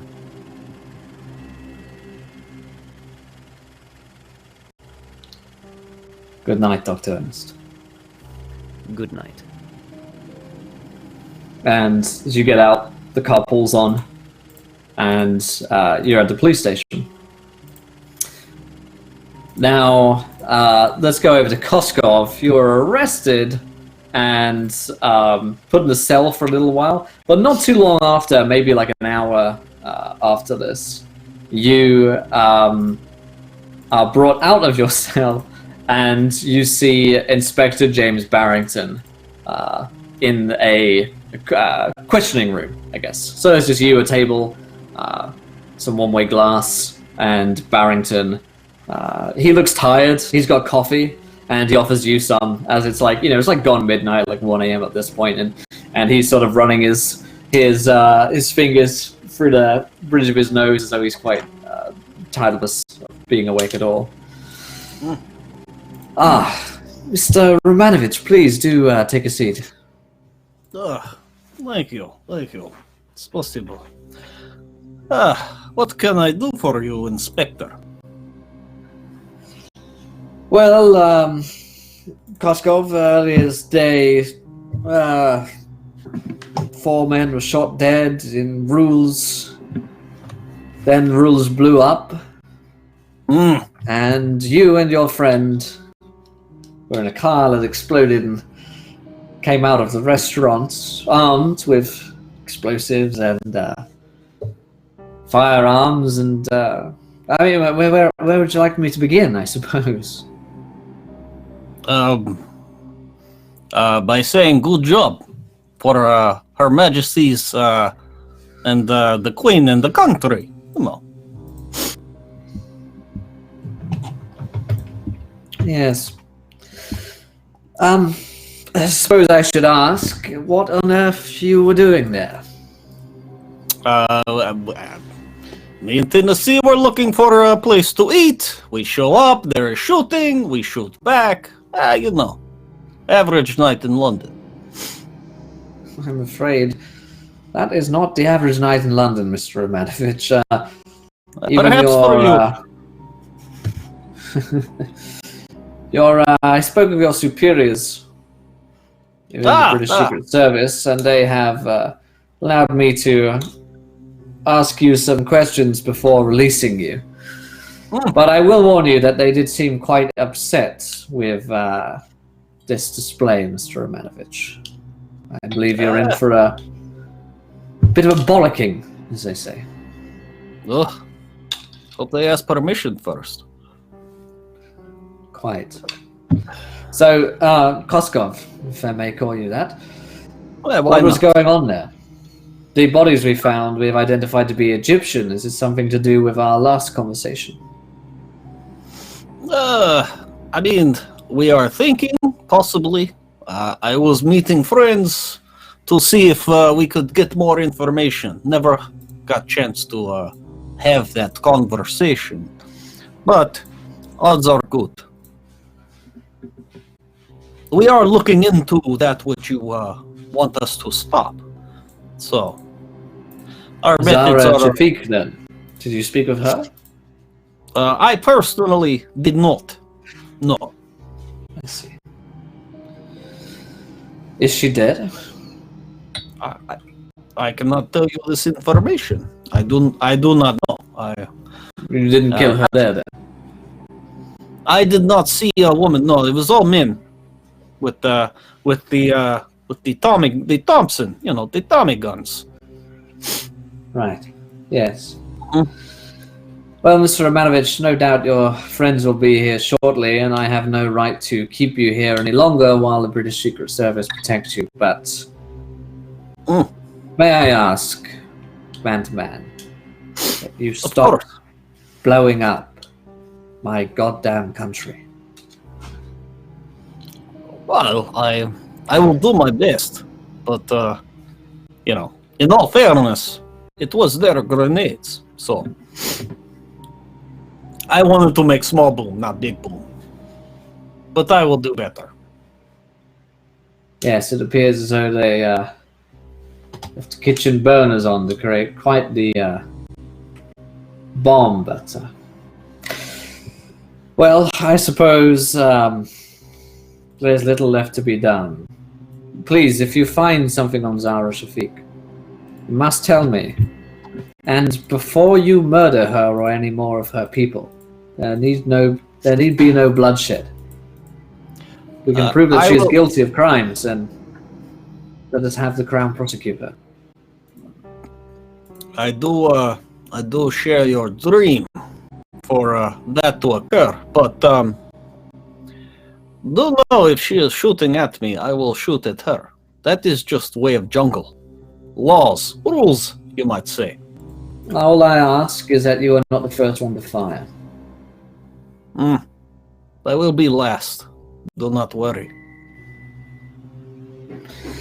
And at this point, there's a knock on the door, and Dr. Ernest, you've been let through and shown your credentials. I suspected. Dr. Ernest, please take a seat for a moment. Thank you, Inspector. Thank you. How is Tennessee?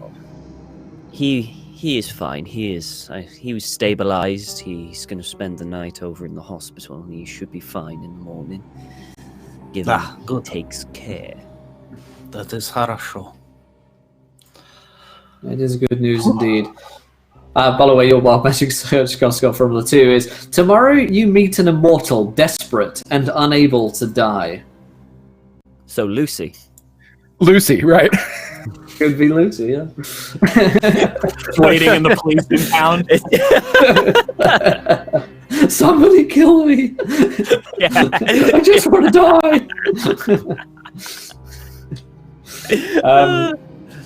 Barrington continues to be somewhat exasperated as he pours you some coffee, Dr. Ennis. I'm sure you need it after tonight. Yeah. Thank you. Mr. Romanovich was just telling me about Miss Shafiq and a conversation that you and her may have been having at Rules. Oh, yes. Did she tell you anything? Well, a somewhat warning to that she believes that the murders are linked to Mr. Gavagan at the Penhow Foundation. Do you believe that? I believe that she is involved with these murders in some way, but it's a possibility that Gavigan is also involved at the same time. One way or another, I believe both of them are heavily involved. And she also shared a cab here with me to push that threat even further. She was very insistent on me not investigating further into her business. No doubt she has criminal interests, but... Oh, absolutely, absolutely. Man, you should be careful, Dr. Ernest. Tread lightly with these people. If they send 4 men with submachine guns in to murder you, then you can tell that they're not messing around. Can you not arrest her? Because you do not have enough evidence to charge her with something, even if it's vandalism. I don't see any grounds for us to arrest her. It's your word against hers. I suspect that I'd have to release her in 24 hours. Her men did blow a building, so... Can we prove that what was done on her orders? No. I suppose after that explosion you can barely prove that they were Egyptian, with the amount of flesh burnt off their skin. They are all dead, so none are alive to testify. Suspect that may be what she had wanted. What about detaining vehicles for search? Could you do that? Stop and search is simple enough. All we need is cause to believe that there may be something inside. Illegal smuggling, would that be enough cause? Certainly. There are occasionally deliveries from I need to remember, the spice place that she has that you told us about. There have been deliveries there to the Penhow Foundation. Empire Spice, yes. It's the Penny Foundation. That's right. Perhaps if you were to stop one of those, you might come up with something that you can use. We could certainly see what they were delivering to one another. Did she say what it was? No. But she was very insistent on us not poking our noses there. Very well. But if she claims that the Penhew Foundation are behind these murders, why on earth would she be sending deliveries to them every week? That is a catch that my fellow colleague Marcus caught. Doesn't make sense, does it?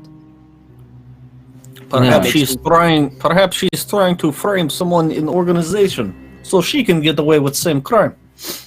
Very possible. Maybe she just wishes to get rid of Gavigan. She's very insistent on blaming him for these murders. You said that there was this Egyptian cult she claimed Gavigan to be a part of. Yes, the cult of the Black Pharaoh. Black Pharaoh. Yes. Well, if she knows so much about it, how are we not to know that she too is a part of this same cult? If they do... She seems pretty insistent that it's Gavigan that's killing off her men. It's very possible that it could be possible that she is part of the Black Pharaoh and she's trying to make a power play and take over. Maybe this is part of it. Maybe he is killing off her men to put her in line. This is merely speculation at the moment. This Black Pharaoh cult, if they do indeed originate from Egypt, but they have a gang, if that's the correct word, here in London, if Gavigan's in charge, being wealthy and having contacts, perhaps they don't like the fact that he's an Englishman. It's very possible. Zara Shafiq indeed is Egyptian, and she has a strong following of Egyptians who are working for her in the Blue Pyramid Club. If this is something akin to a gang, well, gang leaders get killed off all the time. Very possible. Might be something worth investigating, though. Thank you for the tip. I think you're right about this delivery. I'm going to stop one of the trucks and see if I can find what's inside. In the meantime, what is the next move for you and your group? I don't wish to blow any cover or cross lines. We're both investigating together. We ought to keep one another appraised of what it is we're doing. Absolutely. At the moment, we don't know. We are recovering, I suppose you could say. And then once we have fully recovered, we will then decide. Very well. Keep me appraised of your next move when you know what it is. And if you find anything in those deliveries, please let us know. I will. Well, Perhaps you could set up an accident for delivery. That way it keep one step removed from police. good idea. They'll know we're onto them if we're too obvious. Ugh. Perhaps a double-pronged move may be in order. Gavigan has to be hiding something there within the Penhew Foundation. Whatever it's being delivered, or whatever it is he has holed up inside there, that's some rock-hard evidence we can use against them. We get Gavigan at the top of the pyramid, and it all comes crumbling down along with him. He may Do you think- squeal and drop the others into it to save his own neck. Quite. He does not seem like the confident type. My telephone conversations with him. Do you think you've met with him? Yes. Do you think there's anywhere in particular he might be hiding something? A storage room, a warehouse that we might be able to look around? Somewhere hidden.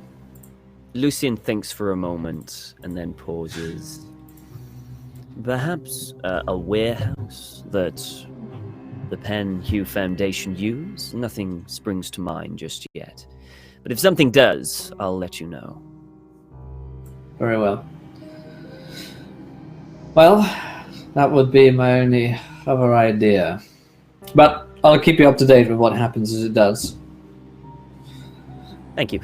May I use a telephone? Of course, there's one just down into the hall. Thank you very much. And I'm gonna go call the hair. Okay. You call him and the phone picks up. What the fuck are you doing, mate? Look. That had nothing to do with me. This goddamn blummin' woman, Miss, what's her name, Shafiq. Alright, mate. Let's not be Came in so after. fucking sexist, alright? She has a fucking name, doesn't she? I just told you what her name was, is Miss Shafiq. Fucking hell. Anyway, she sends people to kill us and destroys Yeah? the entire building. What do you mean, yeah? Surely that's enough worry for you that, a few of your agents are being targeted by a gang? Should that not worry you at all? Well, mate, if you go to meet gangsters and then they get pissed off at you, what a fucking surprise, you know what I mean? We didn't go to meet her, she came to us. You decided to fucking meet with her, didn't you? Well, it's part of the investigation. She's And now you've gone involved. pissed her off. Now I've got a fucking mess on my hands. We're a fucking blown up building here in London. The police are asking me all these questions about, well, you fucking guys blowing up buildings. I don't fucking know, mate. A bunch of fucking twats is probably why they're doing it. But that's not going to don't- pass, is it? So I've got to say, big mistake. Oh, is these bad people? Yeah, well, fucking, I I'm still in the don't. shit. You're in the shit. So I listen, still mate. don't know how the building got blown up. They all they had was machine guns, and Why the fuck would they blow up their own people in the building? That's fucking metal. I don't know. She didn't seem to care about their lives when I talked about her, so I don't know. Maybe she didn't care. I don't know Right, how listen. that building blew up. Is she going to get you any closer to finding this buckle my shoe fucker? Quite possibly. Quite fucking possibly. You blew up a building and killed 4 people on quite Okay. possibly. All right, Mr. Hare, let's put this straight. I did not blow up any building. Let's put that out there. Oh, someone right fucking away. blew it up, and I'm blaming you a lot. Why are you blaming me? Because I had nothing Because to do you're on a telephone to me right now, and you're part of it somehow. You Oh, I- encouraged them. You're meant to be the fucking normal one. The rest of them, they're fucking mental. You are meant to be responsible. Why do you think that I am on the phone with you at this very moment? So you get fucking bollocked by me, son. Is why you're on That the is phone not right it. now. You know what, Mr. Hare? I shall call back when you've calmed down. And he puts the phone down. Fuck yeah! You just hear a line of expletives as the telephone is put up. What the fuck have I signed myself into? As you come back into the Ready to room, go? yeah, Baron says, "You are free to leave, of course." Thank you, Inspector. Thank you. Well, good. Would I be able to recover my property? Yes, for the time being. No, this is your last chance, Mr. Romanovich, as is the group of you. It's only so long that we can overlook things for the Secret Service. That I understand. We will keep low profile from here on out. You have my word. I would appreciate that. And Barrington lets the two of you leave. Head to the hospital? Yeah. Well, that went well. Yep. He's just going to shake his head and look at how did the building blow up? Did you do it? Well, I don't know. I had grenade. We were backing out. I smelled gas. There was something coming through the wall, and I threw a grenade, and boom. Plan B. Lucian just sighs and walks off. Was hell of grenade. I'll tell you that. It all happened so quickly. Massive grenade stuff. It wasn't all the gas. So we're actually going to cut to the next morning. As you guys drive back over, probably everyone's going to take a nap on the benches at the hospital until a doctor will come out and say that Tennessee, he's going to live. He's not in a good way, but he's conscious and that you can see him. So we'll have you guys walking into the Tennessee Grace Hospital room, and he looks pretty beat up. Tennessee. Good morning. Oh, good morning. Look what I got What's you, he- my friend. And he pulls out Tennessee shotgun that he claimed was his property. I got you, your friend. I mean, thank you, Koskov. And he it starts to reach for the shotgun, then his hand drops. It will be there. Did everyone okay? Yeah, if everyone's fine. Are you okay? I'm very glad you're not dead. Yeah, me too. I think I'm gonna be all right. I'm pretty out of it right now. Drugs. But I don't want to stay here. Should probably get going. They'll find us.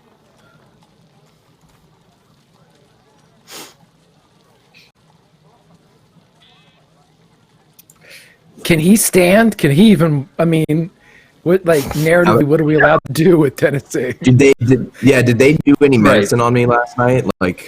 Yeah, the so hospital? you'd have healed up an extra hit point from last night, and you'll be healing 2 a day. But that's all you can do for Tennessee right now. He could walk, but he couldn't run, and he couldn't walk for a very long time either. He's in a lot of pain when he moves. Koskov, did you grab my cane? I did not. It was not on the disc. Oh, that's all Probably right. empty.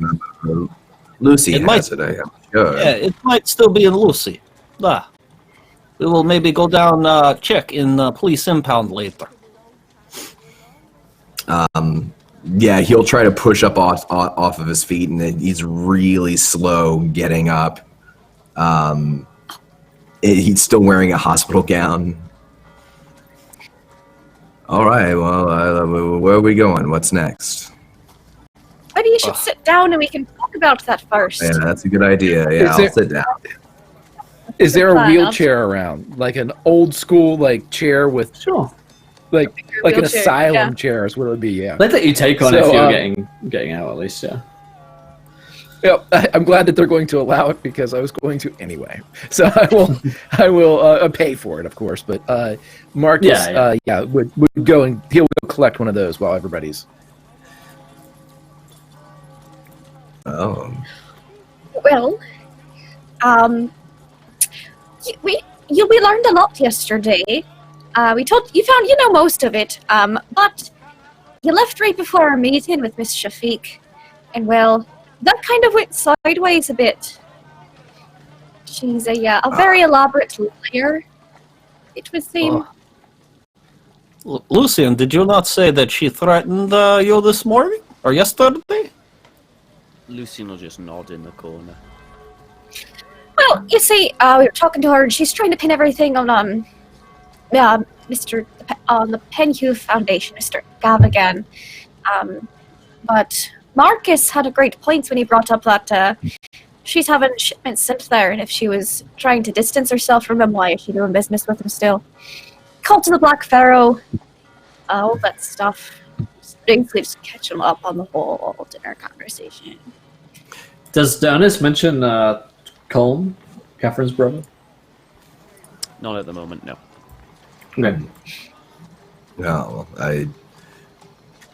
look here. If they're trying to kill each other, then maybe we should be less concerned about which side wins and more about what they're after.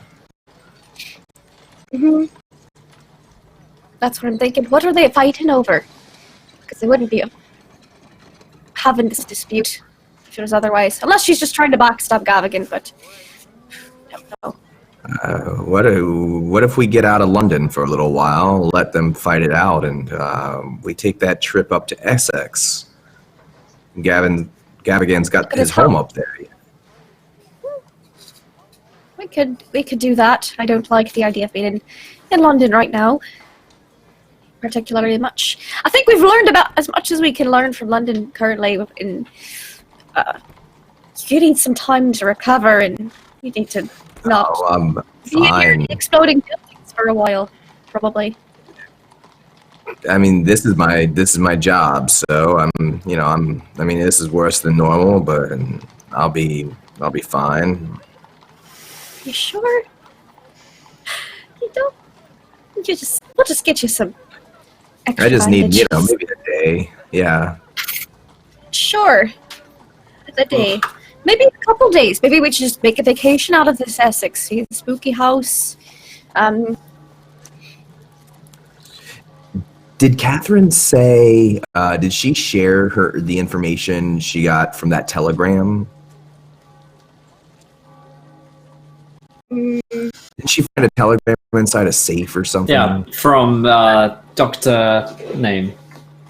Yeah, Dr. What's his face. Yes. I would have shared that. Dr. Clore, Hold on, I got the it. Miser House one? Yes. Dr. H. Clive, yeah. H. Clive, Clive, yeah. Yeah. So there was a picture of Miser House, and there was a telegram from Dr. H. Clive, which was about a dig somewhere in Giza. Giza. I mean, I guess we could go try to sneak in. Gavigan's estate probably wouldn't expect that, or we could try to get inside this Blue Pyramid Club. But it seems like they might be expecting us there right now. The Blue Pyramid Club right now. Maybe let things blow over a little bit. Make her think we're leaving it alone, like she wanted us to, by investigating other things. Especially if we're looking into Gavigan's house, I'm sure she'd love that. Yeah, she might pull back a bit if she sees us actively investigating Gavigan.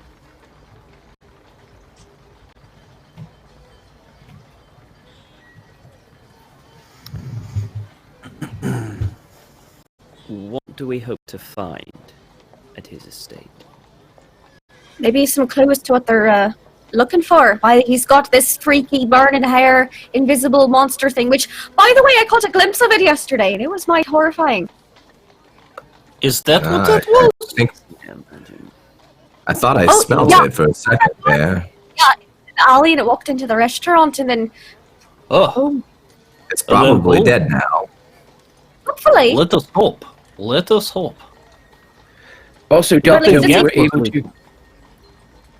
Also, Doctor, we were able to kind of cross-reference that from the Penhue Foundation, as the crow flies, that this burning hair creature was moving towards the estate. This could be a potential direction or device that would implicate Gavigan in the murders. Call. I think we should research what this thing is and how we stop it. We could do some research on that. We could call that fella up in Glasgow. He had an incident. I've got a fantastic idea, as it is almost 4 o'clock. I would gladly call the gentleman in Scotland, and I will stay in the city and research while you all go, and I'll catch up. Sounds like How's an that sound? absolutely wonderful idea. Absolutely wonderful. I'm to be separated from you, but you seem real set on this, so make sure you catch up right soon. It sounds great. High five for luck. Okay. Yeah, I gotta take off, but if it's okay, we will. I'll just have Marcus go and do his thing, and he'll just do the research segment that can be done in London at the library, and then make the call to the chap in Scotland, and we can either roll or RP that next week or something, and then I'll... Okay. Sounds good. Awesome. Goodbye, everyone. We'll see you next week. Bye. Wait. So we're going to Essex then, or are we staying here in town? There was monster attack or something in what was that little county up north as well. But maybe it's related. Not sure. There's that man, that artist whose paintings have the rhyme on it, Miles Shipley. We could ask him if he's had any dealings with Mr. Gavigan. Maybe that's part of what's around. Do you think Gavigan has any reason to suspect that we are suspicious of him? I don't think so. No, I don't think Unless she tells him something, which I don't think she would. Yeah, She wants us. I don't think Gavigan really is suspicious of... I mean, he didn't seem like it. And he But a very pleasant no reason to suspect us. Unless he has spies all over the place. It's very possible. You also heard that the white hair said that it's his country home, so he's not there a lot of the time. So it's most likely like empty in terms of being able to have a look-see around. Oh, perhaps we should do that. There is one place we could look that isn't as far as his country home. Oh? Catherine, you have Not been that I there before. Yeah. I spilled it down there. I have a flashlight now, but I don't like it. No, neither do That I. would have but to sneak into his office again. I didn't walk a window, but... If there is evidence, then it will most likely be down there. I mean, we could go to the country estate, and there might be, but that is our biggest. Wait, we have clue that we can follow up on here? Yes, inside the Penhew Foundation. So inside the Penhew Foundation, there's a secret door behind, like an armoire in his office. You open it, it's locked. You unlock the secret door, you walk through the trail.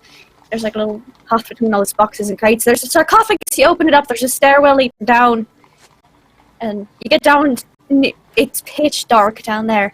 You get down a good ways, can't even see a thing, and I smelt the burnt hair, and I was like, I can't see anything. Didn't want it to grab me, can't see it anyways. Left. Well, you would not have such elaborate setup if you were doing something good. That's probably very true. Mayhap we should get some grenades and let's go check out the Penhew Foundation. Boy. I mean, all those people, Koskov, not all of them are going to be bad people. Even if he's dirty, that doesn't mean everyone in that building's dirty. We can't just go blowing up a building full of innocent people. Can't just go blowing up buildings. We learned a lesson in New York. It is not necessarily to blow up building. It is to blow up burning hair monster. Well, I mean, I'm hoping that we got him back there in that restaurant, but you're. As we say right. in Russia, my friend, you can hope in one hand and shit in the other and see which one freezes first. Did you really say that in Russia, or did you just make that up right now? Who knows? I am currently 3 sheets. I'll go wherever you all think we should go. I do think that this country estate, if there's anything there, looking into it before he knows we're looking into him is our best chance to find something there. That is true, though. However, if he finds out we've looked into the country estate, it will be practically impossible to look within the penthouse and Let's just spin up and look at both at once. I'm kidding, Maybe we I'm should kidding. do. I don't know. Maybe you have something there. Well, Tennessee, how you are about in this? no Why position do we not just confirm he is not at country home, and we go check there really quick? It's in Essex. No? How A far couple is hours that out of again? London. It's a couple of hours, yeah. So we verify he is in London, and then we go. Can we not do that? Phone call? I mean, I don't know. I mean, Let's what you set up you want another appointment. I suppose it's very possible that we could try to set up another appointment to see if he's there, and if he is, then we know he's in the city, and if he's not, there's a very big possibility he's at his country estate. Bah. Or perhaps you could just call to try to set up appointment, and then, oh, I remember, I can't do today, maybe some other time. We could do that as well. Shouldn't be too hard. Do you want me to go do that now? My accent is a bit conspicuous, so perhaps. Okay, I will be back shortly, and he'll leave. And cool. To see, to The make an doctor- appointment. Yeah, You you. like talking on phone. It certainly does. There's a lot of phone conversations. Lucian, as you pick up the phone and ring through, you get redirected and you hear a voice. All right, nobody fucking hangs up with me, Sam. I hang up. And redial. Yeah. As you like redial again, you hear like the you're being reconnected from the operator. All right, I'm not angry. Are I'm you just going to disappointed. talk like an adult now? Sure, I'll talk like a fucking adult, mate. I'll use all the adult words. Mm-hmm. So what is it that you want? What the fuck's going on over there? We are investigating the murders, and I believe that we know what is killing them. But I need proof, otherwise you'd think I'm going insane. And that is what Alright. I'm trying to get. So, who's killing them? Do you want me to know? Or want me to tell you now? Are you going to have an open mind? Sure, I'm fucking open, mate. Okay, let's see how open your mind is. It is a giant, four-legged, hairy, invisible creature that has long tentacles that come out and ram down people's throats and smells of burning. How open-minded are you? There's a long pause on the end of the line. Yeah, that's what I thought. Hence, I wanted more information to prove that. If you want Let me a get this. name to me get this. arrest that I believe who is in charge of it, I can give you that too. If that's easier for you. By all fucking means, mate. Tell me where this four-legged monster, who is controlling it. And Mr. Gavigan from the Penhu Foundation, we believe is the person that is controlling this or in charge of killing these Egyptians. And the reason being is that there could be some sort of struggle between, I keep forgetting her name. Zara Shafiq. Shafiq. Sorry. Miss Shafiq and Mr. Gavigan in a kind of, I suppose you could call, cult gang war. Okay, that I can understand a bit more than a fucking elephant man killing people. So, Gavigan's been killing him, and Shafiq also in the same gang. Some kind of power struggle going on there, and he's the buckle my shoe fucker, right? Well, I'm not sure if he's the one who's right in the buckle my shoe, but it could potentially be connected. We are investigating. We're still finding all the evidence. It's just a theory for the moment. Have you come up with anything, Mr. Hare? Yeah, we had to look around at, kept an eye on that Shafiq woman like you wanted us to, right? Mm-hmm. They're in Bar Spice. I imagine. Yeah. Yes? Anything? Oh, fucking Secret Service, mate. Yeah. Yeah, well, they're smuggling in stuff in and out of the country, for sure. We took one of their boxes that had been delivered into the Penny Foundation and looked inside. Bunch of artifacts, Egyptian-looking shit and all that. I had some smarty-farty type had a look at it, and he reckoned that it's from these pyramids what are in Egypt that they've been shipping them in and out. Some kind of dig site going on over there, probably, that they shuffle it all through the Penny Foundation, and then they sell it off to rich bidders, etc. They've got a pretty big fucking dig site.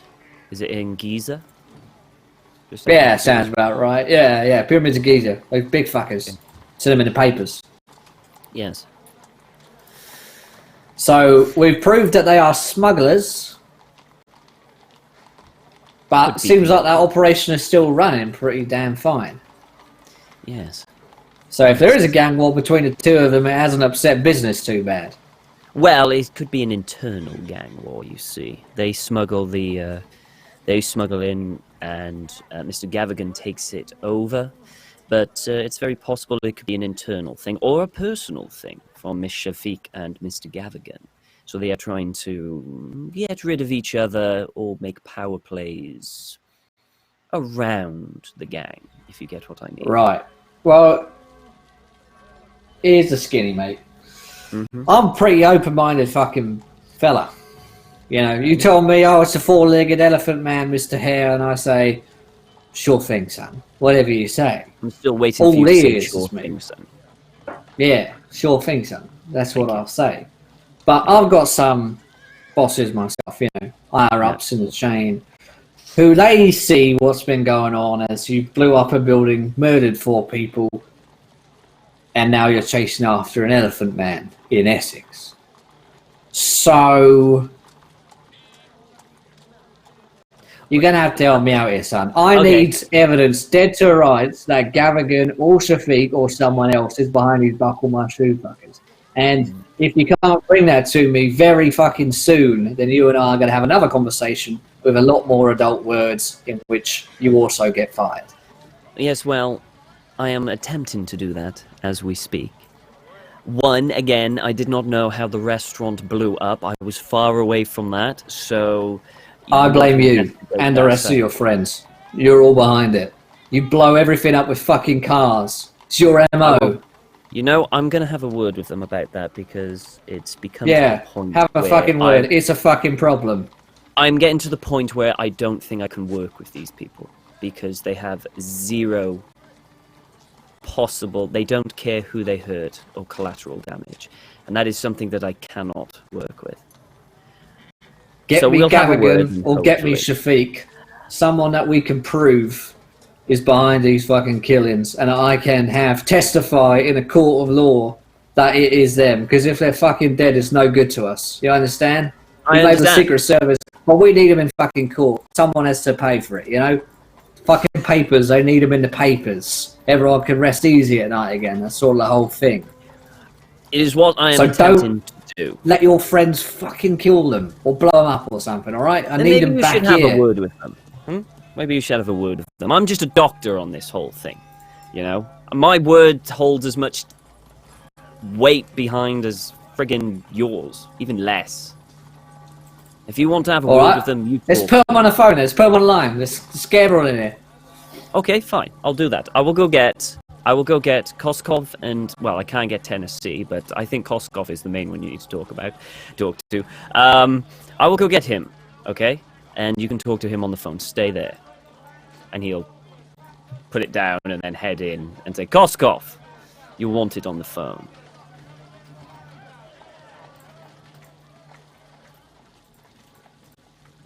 Oh, you're muted. You are also very quiet and muted. Yes. Sorry. Who is on phone? Mr. Hare, he would like to word with you. Nah. Hello? This is Alright, you Costco? jumped up fucking foreigner. Listen. And you hear him get sipping on something which is probably straw. I don't want you to blow anything more up, you understand? Okay.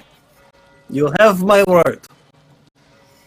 Because I got my end of the bargain held up. You know, when I said that there'd be some dealings going on between, you know, things that blow up between you and my friends. Yes.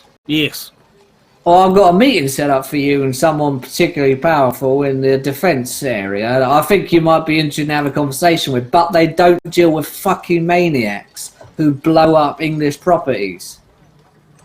Okay. I can deal with this.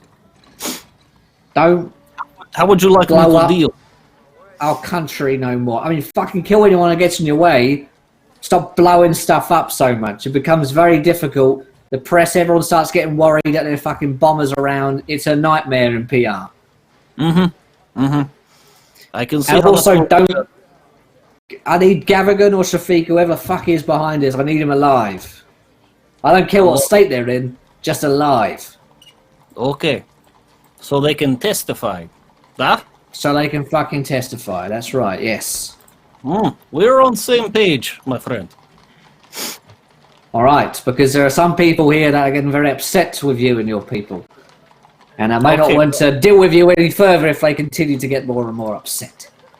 Okay, well, just so you know, it was other monster that blew up building. It was Yeah, that it's other... a fucking... It was the Elephant Man, yes, I know. So the Oh, you doctor know keeps about telling this me. too? You know about tentacle monster too. Smells like burnt hair. It's very gross. Heard so much about it. Can't wait to meet him. I can't wait for you to meet him either. Oh, I put the And doctor that- back online.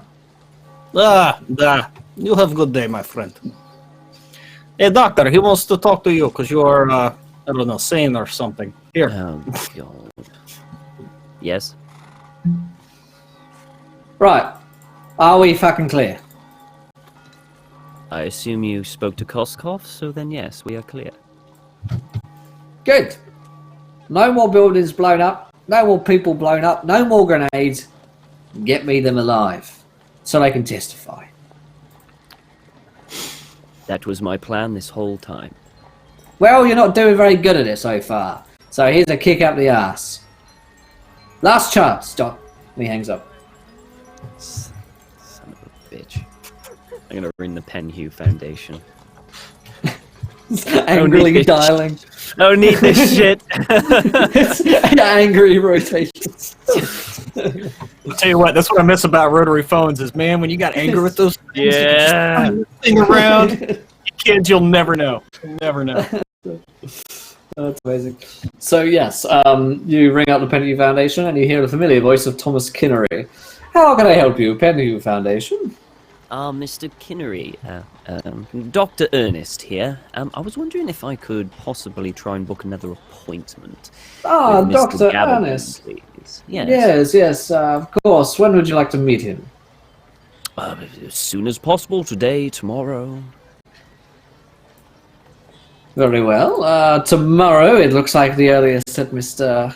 Gavigan is available to meet. What time? Oh, I would say probably 11 o'clock, 12. 11 o'clock. Very good, sir. Might I inquire as to the topic of your conversation?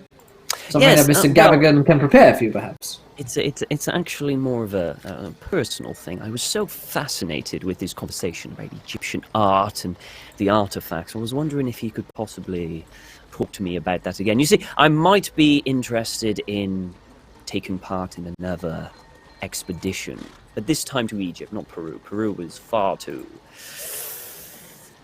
gruesome. I think Egypt is quite. more mine. They are somewhat more uncivilized over there in Peru. It's most Quite. understandable, Dr. Ernest. Quite. Is he Might not I say, available might I today? ask, I'm afraid he's very busy in meetings today, Dr. Ernest. I There see. are a great deal of people that wish to meet Mr. Gavigan. Might I inquire as to whereabouts in Egypt you would like to send this expedition? The more information well. I can give to Mr. Gavigan, the better. Well, actually, it's more to do with I was looking for what expeditions are available, you see. So I'm not particularly interested in, like, a specific one, but more, just generalize, to broaden my horizons, as it were. I will defer to Mr. Gavigan for suggestions. Very good, sir. I should let you know in advance. Unless you have experience in archaeological digs, there may not be a position readily available, but Mr. Gavigan is a very benevolent sir, and I'm sure he may be able to find you a position nonetheless. Well, I'm sure expeditions need doctors, and I am a fully qualified doctor. Accidents do happen in these old dusty tombs. Certainly they do, sir. Very good. In that case, I will forward this on to Mr. Gavigan, and we shall see you tomorrow at 11 o'clock in the morning. Fantastic. Thank you very much. And Have a good day. conversation with ends. Right, Dan, I need to remember to cancel that. And then he'll head back into the room. Okay, it's done. He's in meetings all day, and I've got an appointment with him tomorrow at 11. All right. Are we sure he's in actual meetings today and not out at his country estate? That is what his assistant said. Well, I'm sure if he's at his country estate, we'll see some lights on in the house. We'll see a drive by. car as well, probably. That's true as Bah. well. Bah. Well, Yeah. shall we take a trip to the country? Yeah. I'll drive. Actually, would we prefer a train and a taxi? Train and a taxi, I think, would be better. Tennessee, you're on painkillers. It's not good to drive on those. Yes. No, I got this. No, Tennessee, Besides- I insist. You are not driving. Besides, your your car, car- it is not good, my friend. Is she okay? Well, she was Lucy? on the roof when I last saw her, so no. It's upside down. How'd she get up Yeah. there? Oh. Well, I no, imagine the on the explosion. car's roof. Yeah. It was, and the engine itself was on building roof next to There was a it couple over. of tumbles. Not sure how much you remember. Let Yeah. her sleep for a while, and I think she'll probably feel better soon. Koskov looks at Dr. Lucy and is like, "What did you put in those drugs?" Catherine just gonna pat him on the painkillers. like, I'm sure she will. Painkillers. Da. What he's saying. Koskov does not feel comfortable playing along with this gimmick. Well, let's really let's get,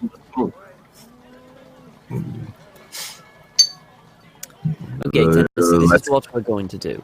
Okay, you rest here for a moment. I'm going to get yourself a wheelchair and your clothes, and then we'll... I don't want a doc. I don't want a wheelchair. I don't want to be in a wheelchair again. No, you'll be in a wheelchair just until we leave the hospital, okay? It's just to make the staff better so they can sign off on me and I can be responsible for your health. Otherwise, they will not let you leave the hospital. You were in an explosion, Tennessee. All They right. don't let you out for that. But just until we get out of the hospital. Yes, yes. I'd like to get you a new cane from the gift shop until we can get your old one back. Okay. Okay, okay. Catherine, would you come with me? Koskos, if you wouldn't mind, you come with me. Da. And as they walk out and they're walking down, he's gonna just touch her arm and say, "Catherine, on our way to the We're getting a police cane. station." No. Oh. On the way to the police station last night, I had a visitor in my cab. Miss Shafiq. Oh, I thought you were talking about her for a moment. I had that visitor night before. Anyway,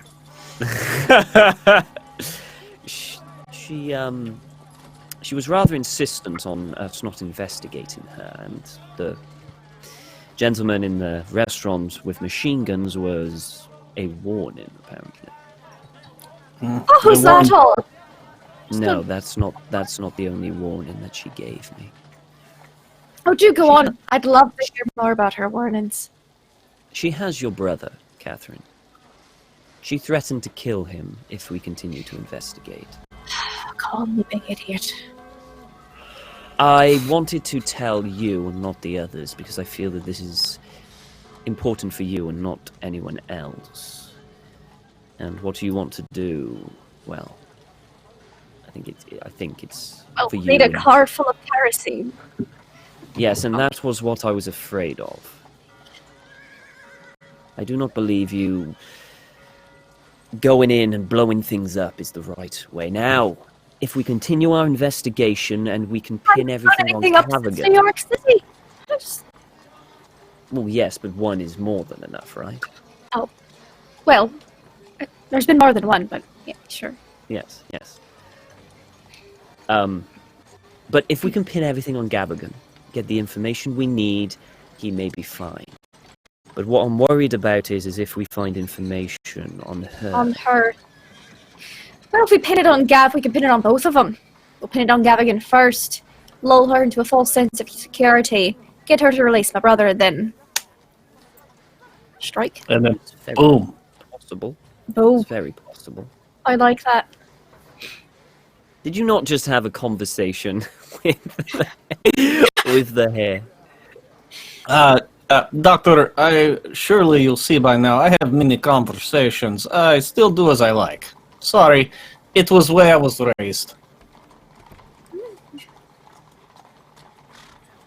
I just thought you should know. Oh, well, Thank you. we will bring them in. That's what they want. Anything else is up in there. Hopefully, with fire. Right, yeah. It's not my preferred method of doing things, but I'll take it. And So- we get a week there. Pin it on Gavigan first. Hold off, then dump the rest on her. Like it. Let's do it. Okay, so you return with Tennessee in a wheelchair. I've got him a new key. It's a pogo stick. Boy. Thank you. Since he's suddenly a cartoon character. So, the group, you're taking a trip out of London to Essex. Sure, why not? Just for the So here's what you know about this place. It's called Miser House, and it's somewhere in Essex. spookiest places in England. Essex, the address? you know, is an awful place. Yes. We got the address from the reporter guy. That's Cool. true, So we Mickey did. Mahoney has given you the address. It's on. It's in Walton on the Naze, which is a little seaside town, Oh. which is about 20 minutes away from where I live. Oh. It's close to Clacton. Such great locations as Clacton on Sea, Brilliant. Harwich, and Chelmsford. Chelmsford. Absolute banger of a place. With a name like Chelmsford, it has. Honestly, Harwich is perhaps the worst place I've ever been. It's Harwich. Clacton on Sea as well. Clacton's a good name. Yeah, I like that. Clacton. My grandparents So live in Clacton. So. That's a good Walter name. on the Walton on the Naze. The Naze is the river, I believe. Yeah. Walton on the Naze. Yep. lovely name. I went on a school field trip to Walton on the Naze when I was 13, and it was scarring. It was. Wow. So that's what did it then, was it? Bloody hell. Yeah, that's why I'm here. that was enough. You had to It look at actually- the real world and pushed you into D&D.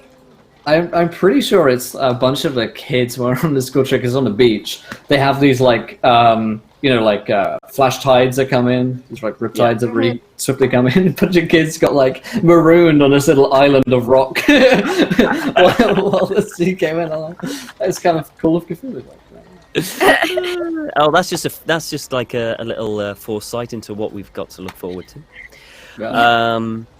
Yeah. So let's head to Essex. I Amazing. think I'd rather Peru, to be honest. There you go. And Vader Joran Drake today's £3 for a crit success to Catherine. Thank you, my friend. So you head off, and the quickest way is to take the train. Honestly, Yeah, take the train. From there. Pen in a car, not in a car with Tennessee. Yeah, they're having driving into things. Yeah, it's you don't feel entirely safe, especially with the way that Tennessee is right now. He's probably not in for any real state of driving. But yeah, you guys take a train, and in like 3 or 4 hours' time, you guys will find yourselves in the quite busy town of Walton on the Naze. It's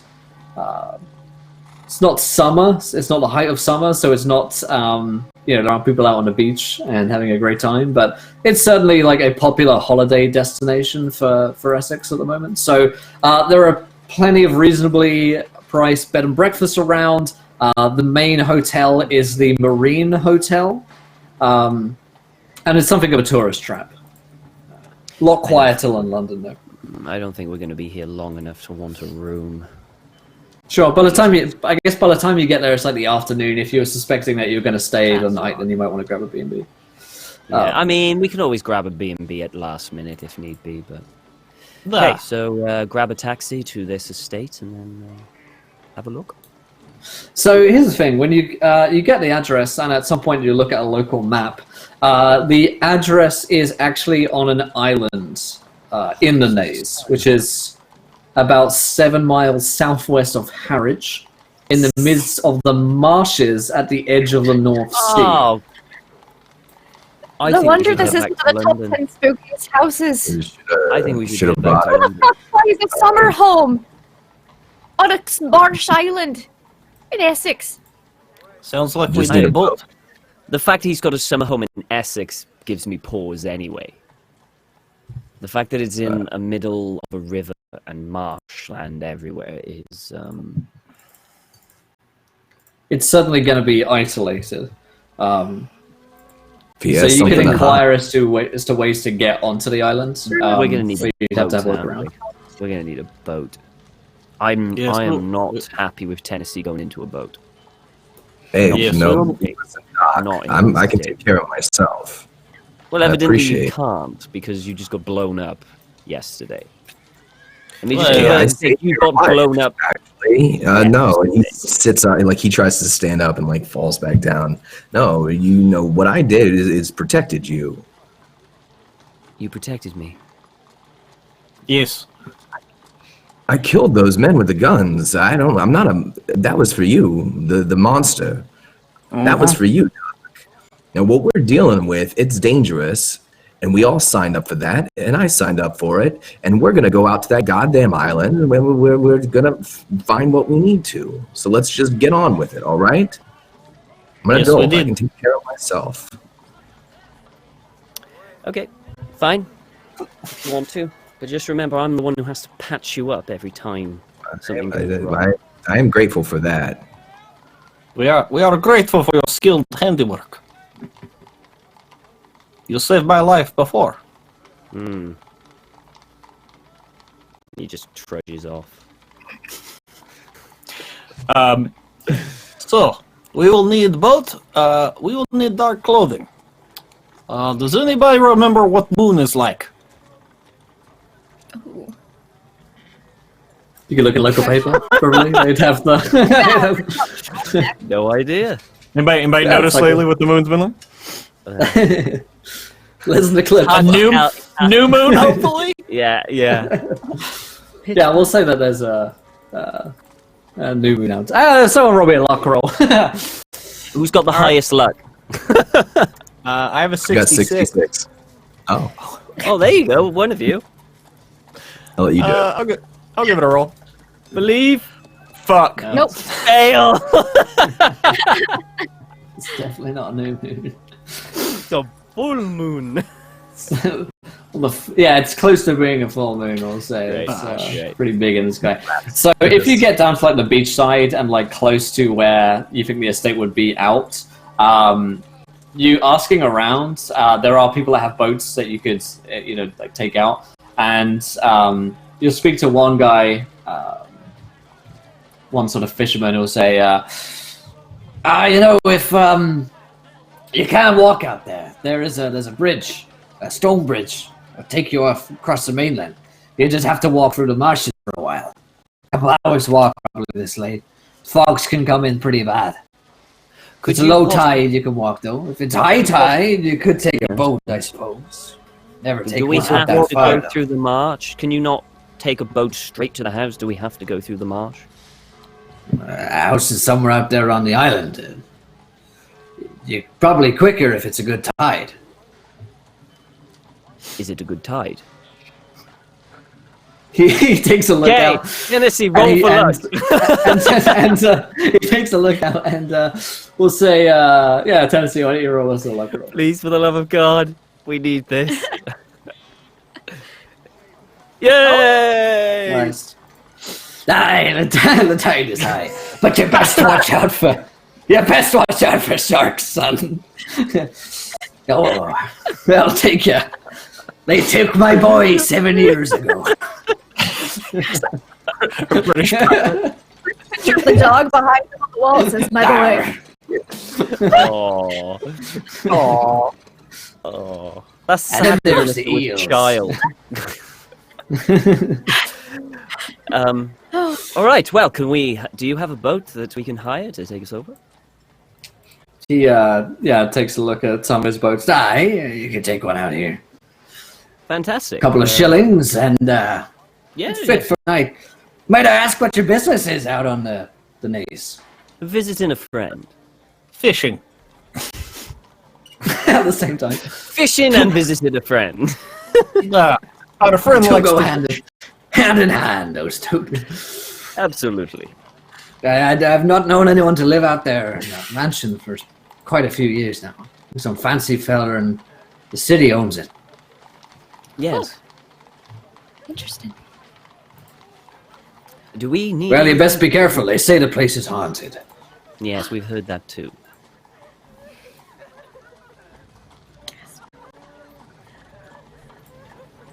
It's your funeral. She's yours for the night. You Bring can her row back us to me. out. Wait. Are you not rowing us out? You said you needed a boat. Yeah, I'm assuming. Okay, we need a rower as well. I how will much do we need to row? take care. I can Have you row. ever rowed a boat? Have you ever? Of course. I've rowed boat many times. I'm gonna do a psychology. See if he's lying. I've heard about too. It's not hard. I believe him. Okay, Koskov, I totally believe you, 100%. Okay, well, we'll have the boat. Thank you very much. Ah, fair enough. Just be careful. The tide's coming quick. Yeah. They go out even quicker. Yes. So, what time is due for the tide to leave? Let's go look at what the tides times are in Walton on the Naze. God, I hope they're long. Was it like every 6 hours? Or High tide is 1 a.m. and low tide is 7. Yeah, so you got 7 until 1 basically until it comes in, which is today's Walton on the Naze time. Yeah. We want to be gone. Okay, well, hopefully we'll be gone before midnight. So, as long as we're gone before midnight, we're fine. Okay, that's all. and Right. I assume this is a small little town, so they have places for like buying clothes, things like that. More Oh like yeah, work- absolutely. Yeah. Yeah. I'm gonna try to disguise this all. Before we We should get darker colored clothes so we can maybe blend in. tie my hair back. Well, Catherine, I'm not very good with disguises, so watch. Oh, here, let me do you up, Doctor. Okay, thank you. And Koskov will shill out some Draw a shill, mustache and some glasses. shell out some shillings. Awesome. Yeah. Disguise. That character is based on my old gym teacher, by the way. It's kind of a bit like that. Did he also lose his son to a shark? Good, well done. Fucking hope so. Okay.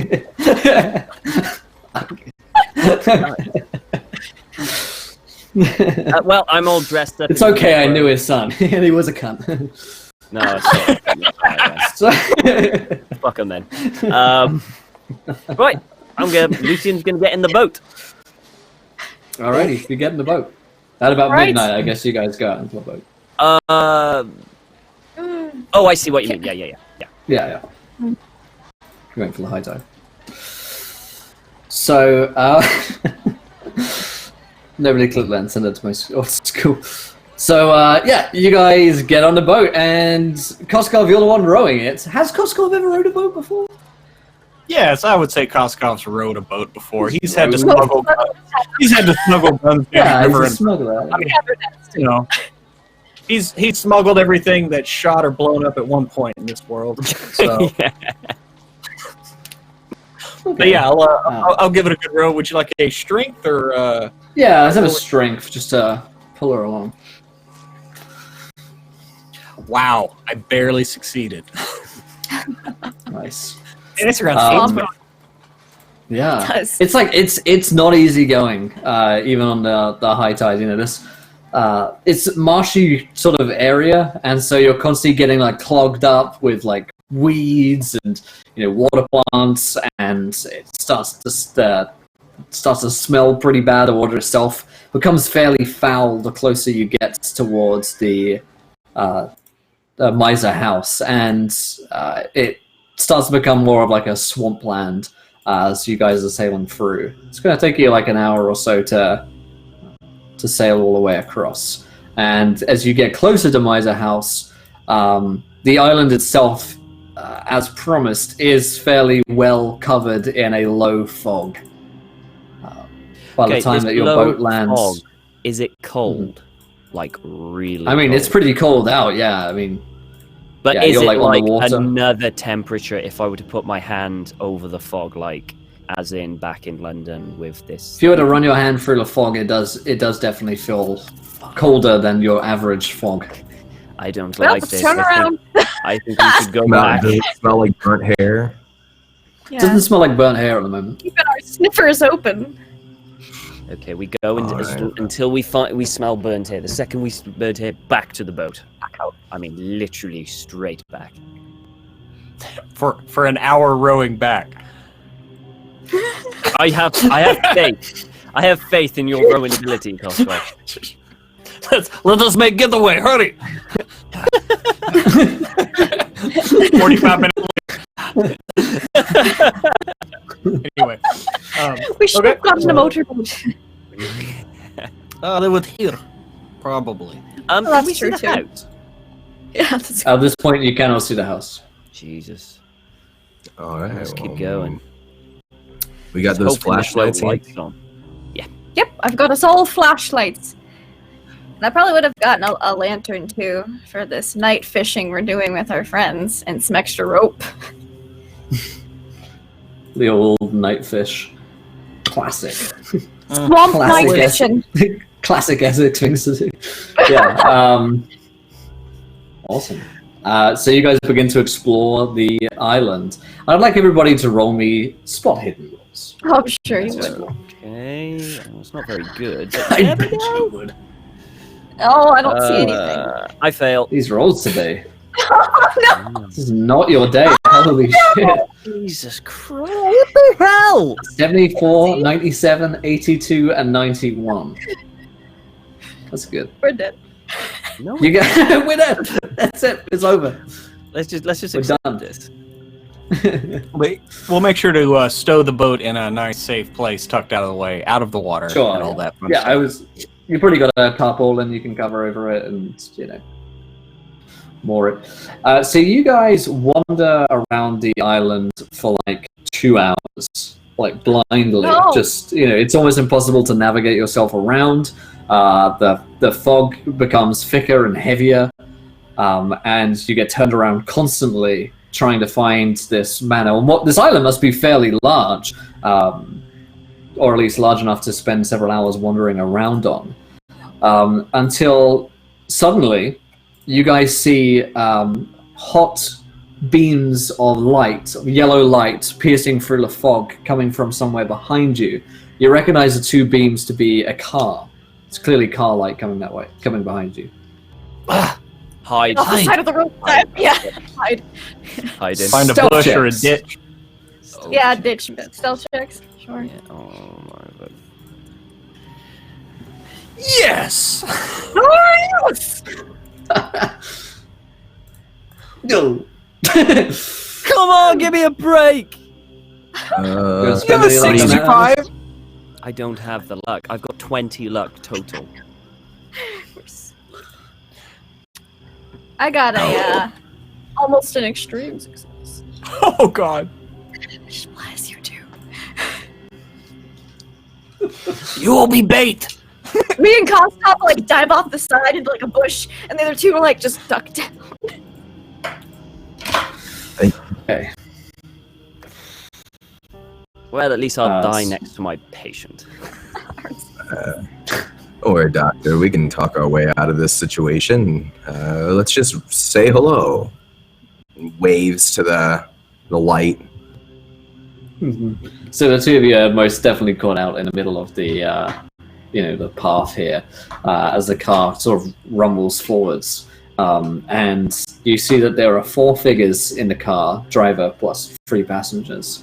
All appear to be men, and one of them rolls down the window of this very nice car, as you guys are in the middle of the road, and pokes his head out. Who goes there? Do they have an accent? What nationality do they sound like? Definitely English, and English. Ernest, you recognize his voice as Thomas Kinnery's, the secretary of Edward Gavigan. Shit. I'm gonna change my voice, hide my face a little, and go, I did disguise you. yes, I am disguised. And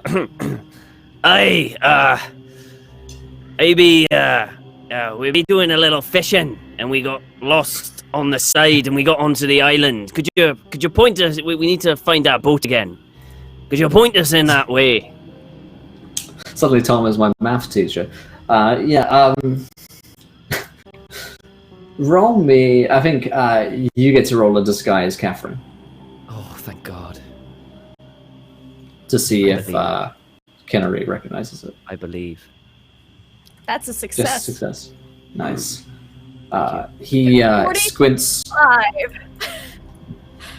I'm afraid this island is private property, and you will swiftly have to leave. Aye, that's what we're trying to do. You see, we lost our boat, you see. We got, it's very foggy in the marsh. We're just trying to find it. We won't be troubling you anymore. We're just going to Which find out. side of the island did you moor your boat upon? I don't know that, do I? The Well- side with all the trees. That's our problem, you see. It all looked the same. I think it was on the west side. There is a stone bridge which leads itself across the island. You can reach it back to the mainland. In the morning, you can come and fetch your boat. Oh, thank you very much. Just follow this road, yes? He just leans his head out the window and points that way. Behind him. Yes. Follow the road down there and you'll find the bridge. Might take you a couple of hours to walk that way, but you'll be safe. Oh, that's fine. That's fine. Thank you very much. Thank you. And he'll kind of start walking. Come on, Jack. We better get going. Jack follows behind. Tennessee loosens the grip on his sawed-off shotgun he's hiding underneath his disguise. Can confirm people in Essex are just pirates. It's just everyone. Alrighty. The car pulls onwards as Kinnery suspiciously sort of squints at the two of you and watches you go for a little while. And the car pulls out.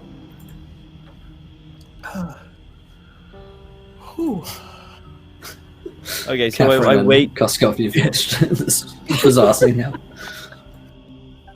I'm so proud of him. Never try to oversell it.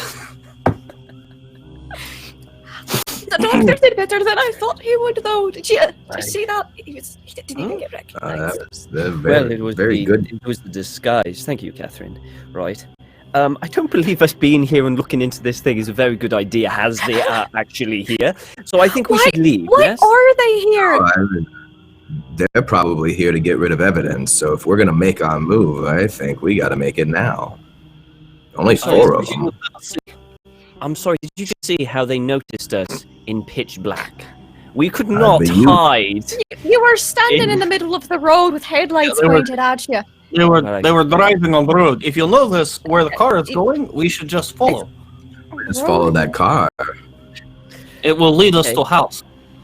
We haven't Okay. been able to find it so far. It's been a couple of hours. It's Hours true. that That's it actually a was very probably good empty idea. and This whole- unoccupied. yeah. Yes, Because we that's can't very see good. for shite. Yes, okay, very good idea. Let's follow this car then, yes, but be very, very careful. You can follow the tracks and the beam of lights. Okay, so the group of you follow it for the next just under an hour, so for maybe 45 minutes, and then you come to a gated but large estate. Big gate round the outside of it, and this big old-looking country mansion within. You can see that there are lights on inside, and that the car is parked in a driveway, but it looks like they've got out and people are inside Miser House at the moment. It's quite a auspicious-looking building. You can see why it gets the reputation of being haunted, because it's one of those old sort of Victorian bricks, quite ghostly-looking in the fog kind of buildings. So that's what you guys see. The gate is locked by the looks of things. How high is The lights on the inside. You could probably jump it, or you could certainly climb it. It's not like it's Can I like try to unlock spiked the gate? or. Oh yeah, there's Certainly do try. that. Yeah. Oh, I think that's one more than I have. Yeah, that's one more than I have. So no, I'm not spinning that luck. What kind of lock is it on the gate? It's like a heavy chain lock, the type that you would use to, lock a gate up and then chain it along. Take the butt of the shotgun and just smash it and try to snap the lock off, or is it too big, too strong? You could do it. It would just be very loud, probably. Yeah. We want to In be. Tennessee, I could help over. Do you not think you could Oh. make it? No, I got this. I can climb up. One of us could gate. climb over, and then you can climb on the other side. That's Maybe true. if this is a large estate, maybe there's this like a side garden gate. That's not this main drive-through. It's very A lot of times they possible. had that for the A lot gardeners. of the old estates had servants' entrances. The Should we skirt the estate then and see if there's The another perimeter, way? Yeah, just along the wall. we'll do that then. How high up is the wall? How high up does the wall itself go? You could climb it. It's like several meters up, but you could. Okay. It is a wall. It's not like a spiked gate all the way around. It doesn't have barbed wire or anything. So if you wanted to, jump over the fence, over the wall, you could do so with a lift up from someone else. okay. Or if you want, you can go around the estate and see if there's like another entrance. I think we'll go around. Yeah, I think it might be good just to know if there is another entrance, anyways. it's good to have options. Yeah. Can we see the building like lights on from it from where we are? Is it too far away? You can definitely see that there are lights on inside several of the rooms, and it looks like there are figures moving around inside. Probably when What I try floor to are they find one of the moving? Oh yeah. Are they like all the floors, or just mostly like the bottom floor and upper floor? Does it seem like there's concentrated There movement in there? there are 3 floors, and there are lights on each of them. Okay.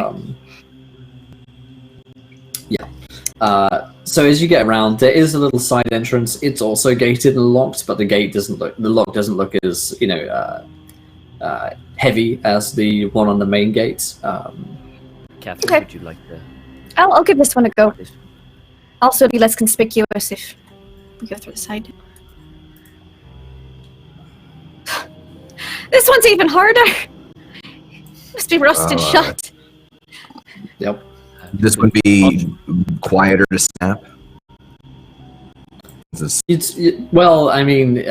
So it's a smaller lock, but it's closer to the house because it would come in round the back. So there's a sort of We can always just hop the fence here since we're closer to the house, anyways.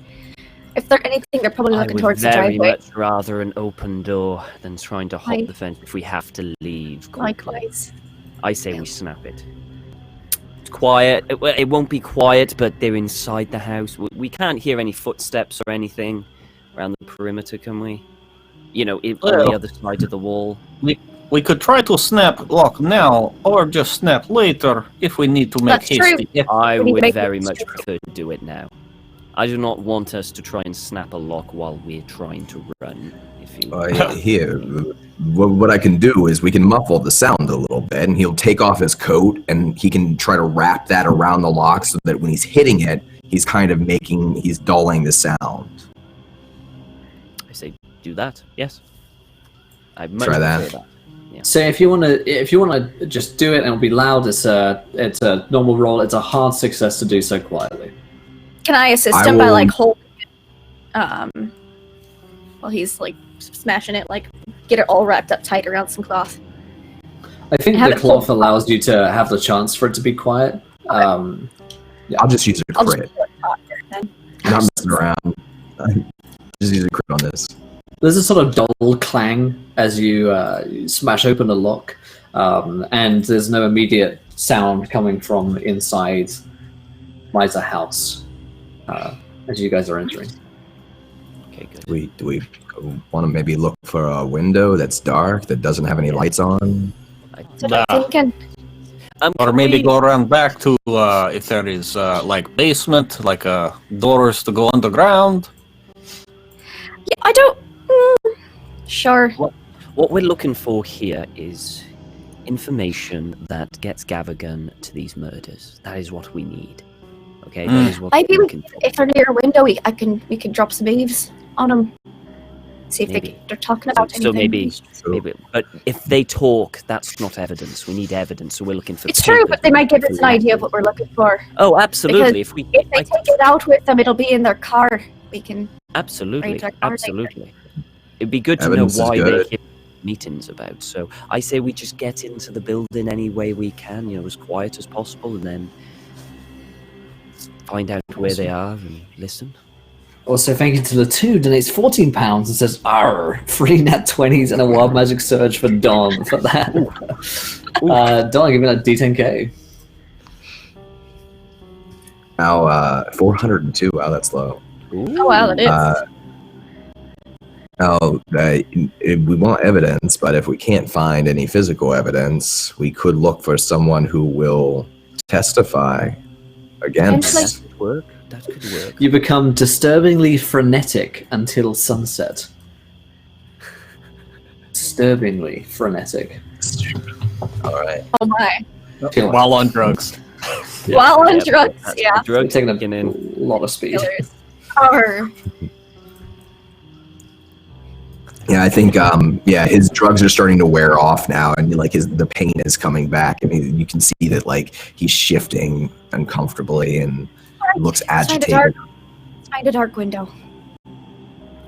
Yes. Are there any dark windows?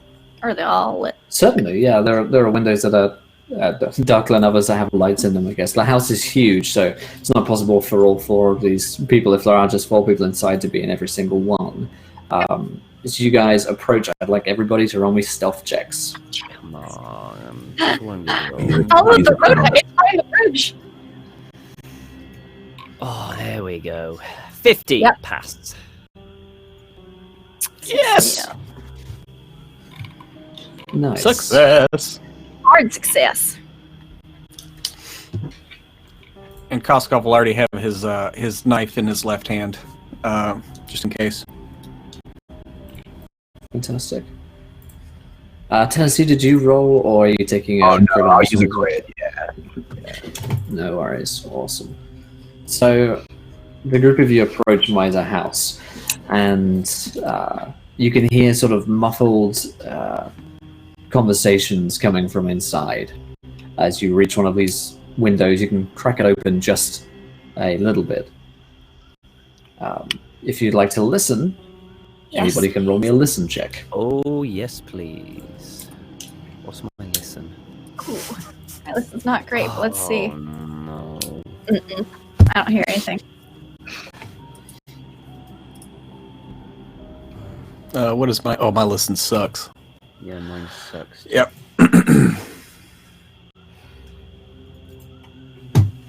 No, I failed. I'll use a Anyone crit. spend some luck? Okay.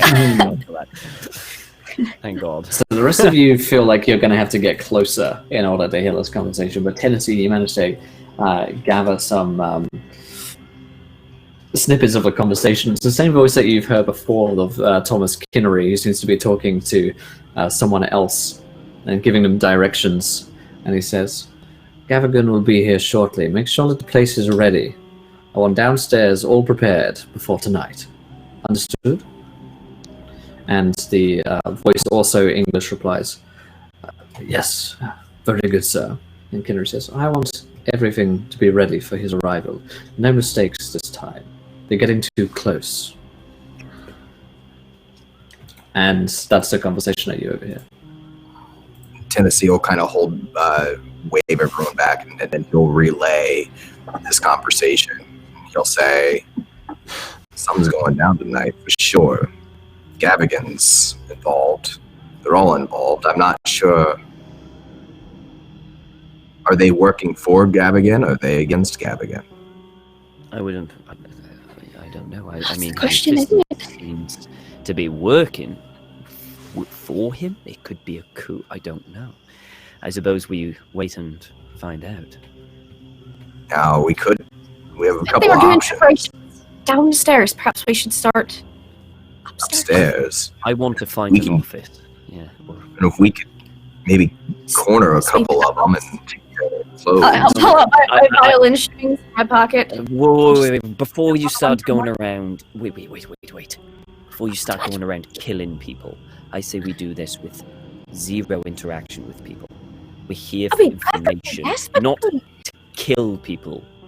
Preferably we No. kill one. No. Not preferably. Not to kill people.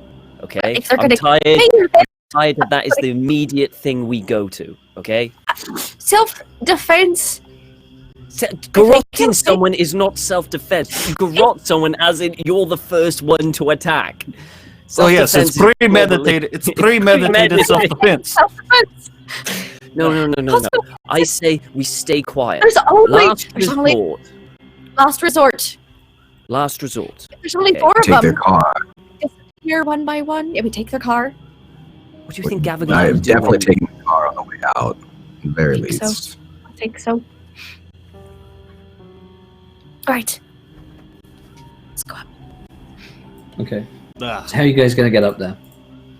I brought rope. Take the stairs. Okay. Let's take it. Yeah. Actually, are there exterior stairs? Because a lot of old Victorian homes would have like the exterior staircase leading up to It certain doesn't have areas in an the back. exterior staircase, but Okay. it's got plenty of handholds. Okay. Yeah. Sorry. Walk around and try to find the dumb waiter in the wall. Yeah. Ding dong. I could try to climb it. I have You know points in what? climb. Why don't we just take the servants' stairs? We could sneak into the house and take the servant stairs up. Just take the servants' Probably stairs. not I'm not use going to those. use that. Alright, fine. Let's go. Instead of risking... What Open might up. be a good idea is... No. I think we take the servants' stairs. Okay. I was So just servant thinking- One of us- stealth check. Someone staying behind? Should one of us stay out here, keep an eye out, get the I car think ready we just do- in case we we- need distraction? I think we do not. Well, you think we should stay all together, Koskov? I do not think in this situation it would behoove us to split. We need to keep an eye on each other. I agree. It's true. I would much keep an eye on you, Tennessee. Alright, so it's me and you, yeah. Koskov. When we get up there, we're gonna keep tying a rope. Oh, God. Fuck the fuck. I was looking forward. Foot!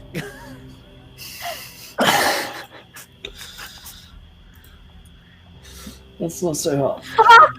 Oh, we're the worst. Anyone want to spend any luck? Does anyone want to push it? Even if I spend Ah, all you my know luck, what? it's still not enough need it. for me. I would- Push it. I will push it because. Yeah, at this push. I'll rate, push. we're all getting I'll Well, push. down much anyway. worse. Fuck it, I'm So- pushing. What have I got to lose? Oh my God, Catherine.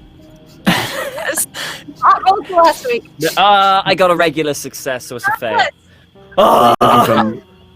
We're looking for I more guess- successes. Well, if you're pushing it, I'll push it. I just need I guess a 10. I guess I'll push it. I only need like a 15.